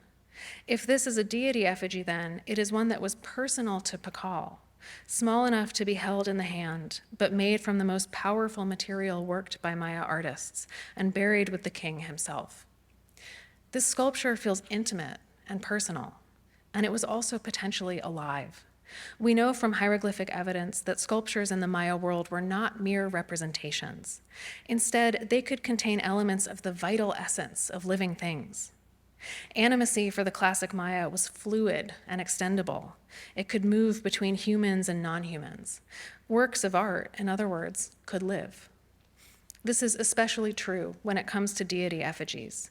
We can understand works like this one as potentially animate, able to act upon the world. That's what makes this particular work so special, and our ability to see it upstairs special as well. Many of the works we've looked at today served as relatively public proclamations, statements of the power of a ruler to subjugate other humans and sometimes other gods. This, though, is part of a much more private relationship, a deity who was in relationship with a specific historical individual. And we can understand the sculpture as potentially animate. We're looking at a sculpture, but we are also looking at a god. There are many fantastic things to look at in this exhibition, but this diminutive work remains, for me, one of the most powerful. As you move through the lives of the gods, you are quite literally in the presence of the divine. Patron deities were powerful forces in ancient Maya centers. Coexisting with universal gods like Chaac and the maize god, patron deities were local gods. They were immensely powerful, sometimes literally larger than life, but they also required care. From hieroglyphic writing, we know that gods were fed, bathed, and dressed, but we don't see those acts of care in the imagery. Instead, Maya art tends toward the bombastic. Maya kings commissioned work that trumpeted their heritage and accomplishments. They appear in full regalia, sometimes larger than life. They stand on captives, sit on thrones, conduct religious rituals, and host courtly ceremonies.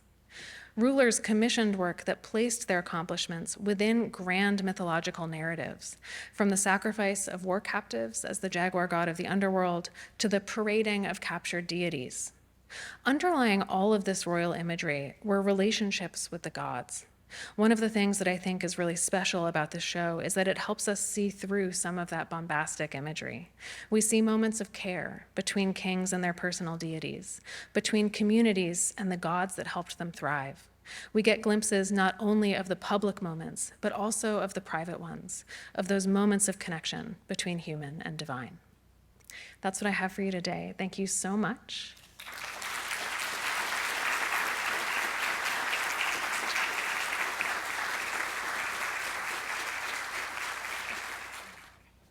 Thank you, Caitlin. Thank you to all of our speakers. We actually have a little bit of time for some brief questions, so I'm inviting them up. And Gabe, if you can maybe bring the lights up for us. And I will take questions and then we'll let the speakers answer them. Do we have any questions? Yes.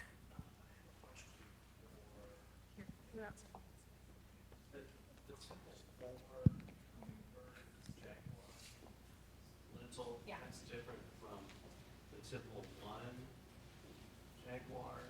So was there a lintel and typical? I'm going to repeat Yes. the question. So you were talking about Tikal Temple 4, Hummingbird Jaguar deity is different from Temple 1. Which is that just a jaguar, just a straight jaguar. That's another, so you're referring, so there's a series of wooden lintels from Tikal, and I focus just today on, this is for everybody else, I know you know this. I focus today on the one that's in the show. The one that you're talking about, and I always get the numbers jumbled, so please forgive me, that's a different patron deity. What we see happening at Tikal is they're essentially creating these lintels that are showcasing the king with captured patron deities. Some do show patron deities affiliated with Tikal, but I know the other lintel from Temple 4 shows the king with a captured patron deity from a site of El Peru. So that seems to have been really sort of a strategy for the demonstration of royal authority at Tikal, is that the king really liked to depict himself with these captured gods. And the glyphs tell us, I mean, what's really amazing to me about these lintels is that the glyphs tell us that these gods physically existed and were paraded around the site. So the one, let's talk about the one, I know exactly which one you're referring to. I don't remember offhand which patron deity it is. It's not the hummingbird jaguar. Yeah. And one more question. In my reading, Maya was used as an adjective, but then when it came to writing and language, it said Maya. So what's the reasoning? So the question is the distinction between, when do you use Maya and when do you use Mayan? My understanding is that the language family is Mayan with an N, and the ancient Maya peoples, the ancient Mayas, would be the culture that we were talking about today. Yeah. No, got it right. Any other questions? Yes, ma'am. Hey, this has been such a pleasure. Thank you all so much. So, as an art historian who's mainly studied European art, I knew about Maya art and ancient American art with myths and anthropomorphic figurines and these gods and deities. But I'm wondering about this strong influence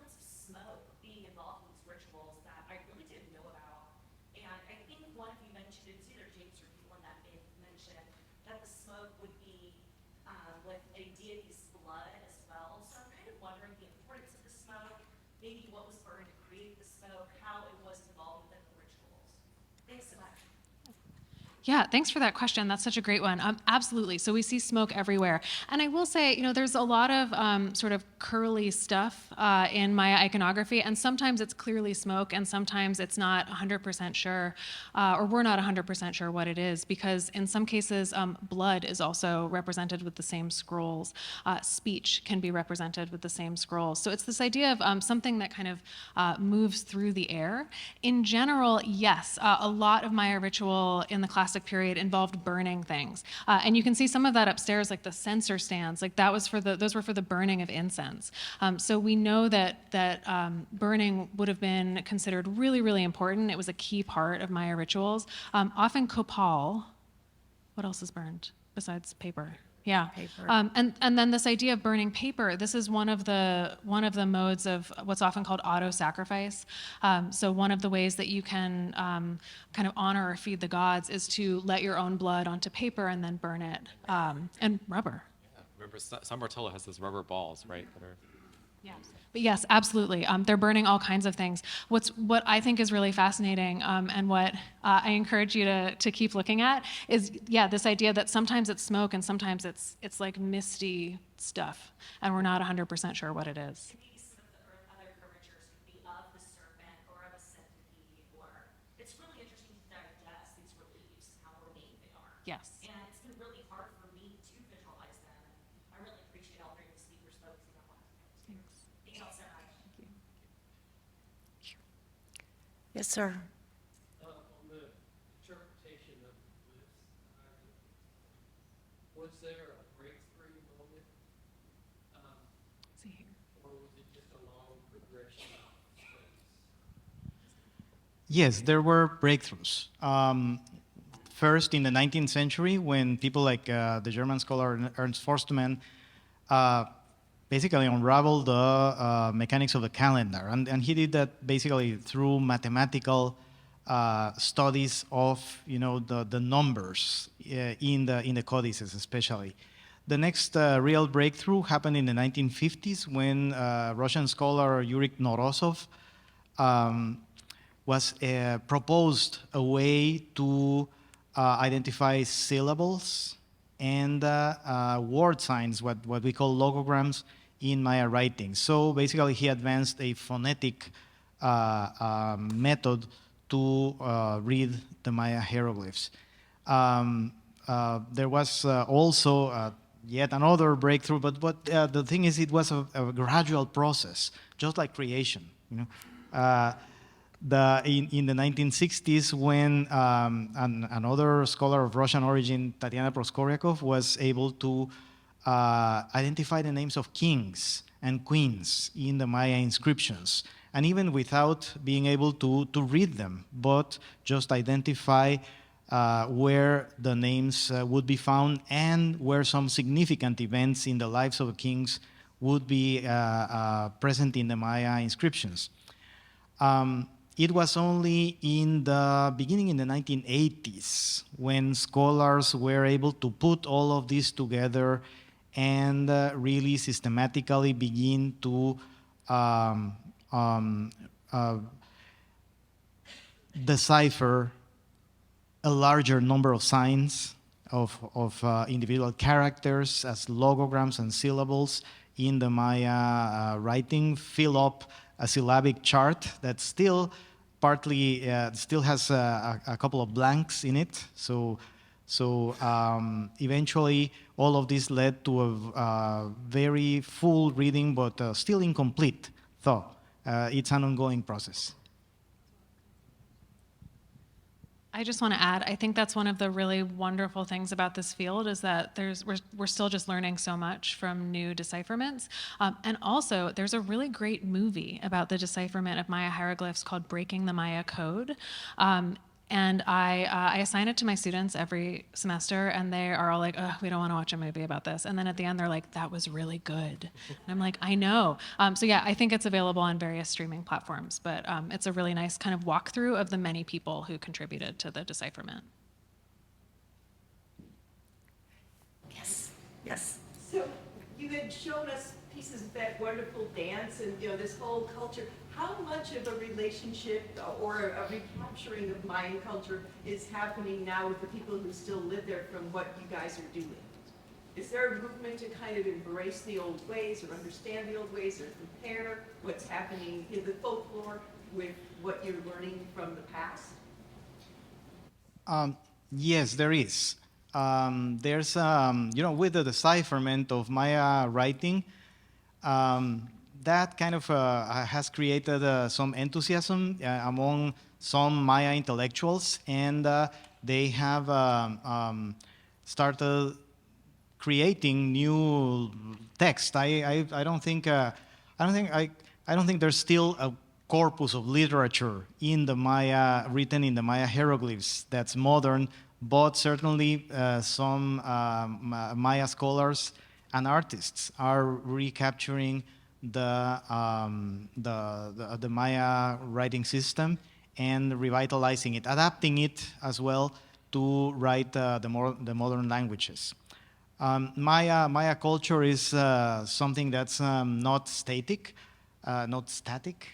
It's changing according, with the times, and there are lots of pressures. Of course, there's a number of diverse trends. Some would lead to really transform the traditional Maya culture, abandon some of the traditional cultural patterns, such as some of these dances, for example. It's a struggle to keep them going. And actually, let me tell you, when I first tried to contact Alejandro Rasch, I was wondering, how do I do this? How do I get in touch? My former, the scholar that I mentioned passed away. I couldn't ask him. I tried to contact someone else until I started looking online, and then I found that Alejandro Rasch has a Facebook page, and there was a telephone number. I called, and he immediately answered. And he's not someone who's just keeping the old ways as his grandmother did, in exactly the same way, but he's transforming it. Any other questions? We'll take one more. Joe? The gods and the kings are dressed in multiple layers. And is this leather or is this woven? And was it cotton, linen? Do they know? That's a great question. We obviously have leather and animal pelts that would have been a part of this. There is also wood and perishable materials, like they were probably using a type of like paper mache, right? That you can actually make out of lime plaster. And so when we see the giant hummingbird jaguar effigies, we imagine that these would have been really multimedia creations. Also, we can think of paper itself as you can have, beaten paper. You can have it. It's very stiff sometimes, so you can have lots of details made out of very perishable things. And we can also see, as Caitlin pointed out, elaborately woven textiles. So there are just clues to the textiles of the classic period. They're kind of little chunks where you can identify different colors or different patterns, but you don't get a full textile. You just get these remnants. And I guess that's about it material-wise. What else can we say?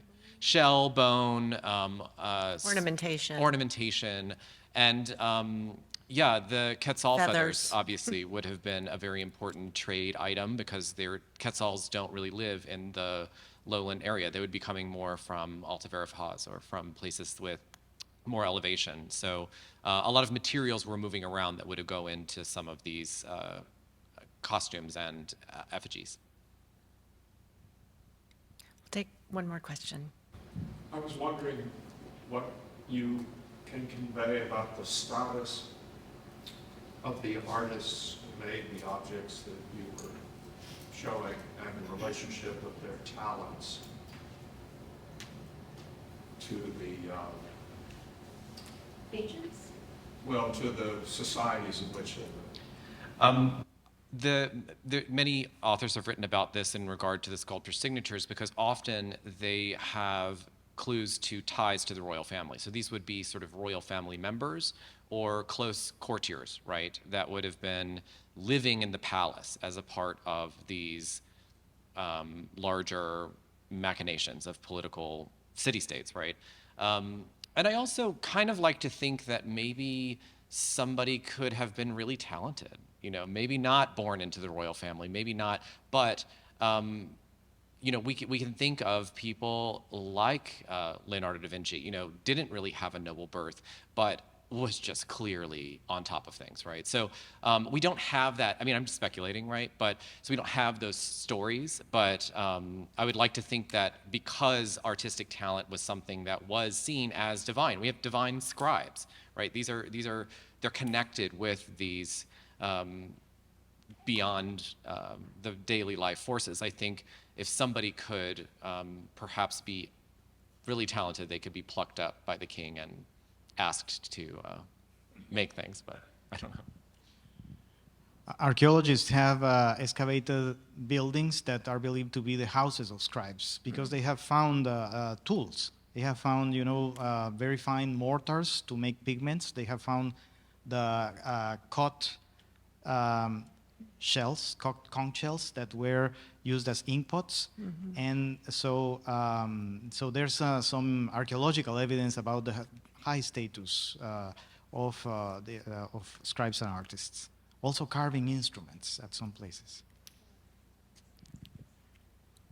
I'll say too, you know, it's more of a challenge in eras of Maya history where we don't have hieroglyphs, or in places where sculptors are not signing their names. But upstairs in the exhibition, there's a column right at the end, and if you look really closely at that column, you can see at least 2 artistic hands. So it's symmetrical, kind of in name only. Once you really start looking at it, you can see that the different elements on each side are just executed differently. So I think it's at least 2 artists working on that. So in some cases, we don't have the archaeology, we don't have the signatures, but you can get this sense of the hands that might have worked on it. Great. Well, thank you. Thank you to our speakers. James, I want to thank you for entrusting me to bring your vision of the exhibition here to the Kimball. I'm so happy the exhibition is here and continuing this tradition that our museum has had over the decades of presenting groundbreaking exhibitions of Maya art and culture. So thank you to everyone. Please return next Friday, if you can, May 12th, for a lecture by Iyashel Kochi-Ren, Assistant Professor of Archaeology at the University of Texas at Austin, author of one of the catalog essays. She'll discuss time, numbers, and places as animated and sacred beings among the Maya, past and present. On Friday, June 2nd, please return for a lecture by Laura Falloy-Nadal, Associate Curator in the Arts of Ancient Americas at the Met, who's here with us today, so she'll be coming back. She's giving a talk titled Maya Artists in Action, Materials and Meanings. So she's going to talk about the materials that go into making Maya art. On Wednesday, June 7th, please come back and enjoy a lecture by Michelle Rich, the Ellen and Harry S. Parker III Assistant Curator for Indigenous American Art at the Dallas Museum of Art, just down the road. And they lent us, I think, 3 pieces. And I think we saw 2 of the 3 today. That little incised bone is off the chain. It's insane. It's insane. And Stephen Houston, who's been mentioned today, says that he thinks it's the smallest Maya glyphs ever. And it's carved into this little bone. So Michelle is going to come back and she's going to discuss both her works from her collection as well as Kimball works. Check the Kimball website, kimballart.org, for a whole roster of exhibition-related programs and films that we have running during the summer until the exhibition closes on September 3rd. Of course, please come, visit the exhibition, tell your friends, once in a lifetime, mind-blowing.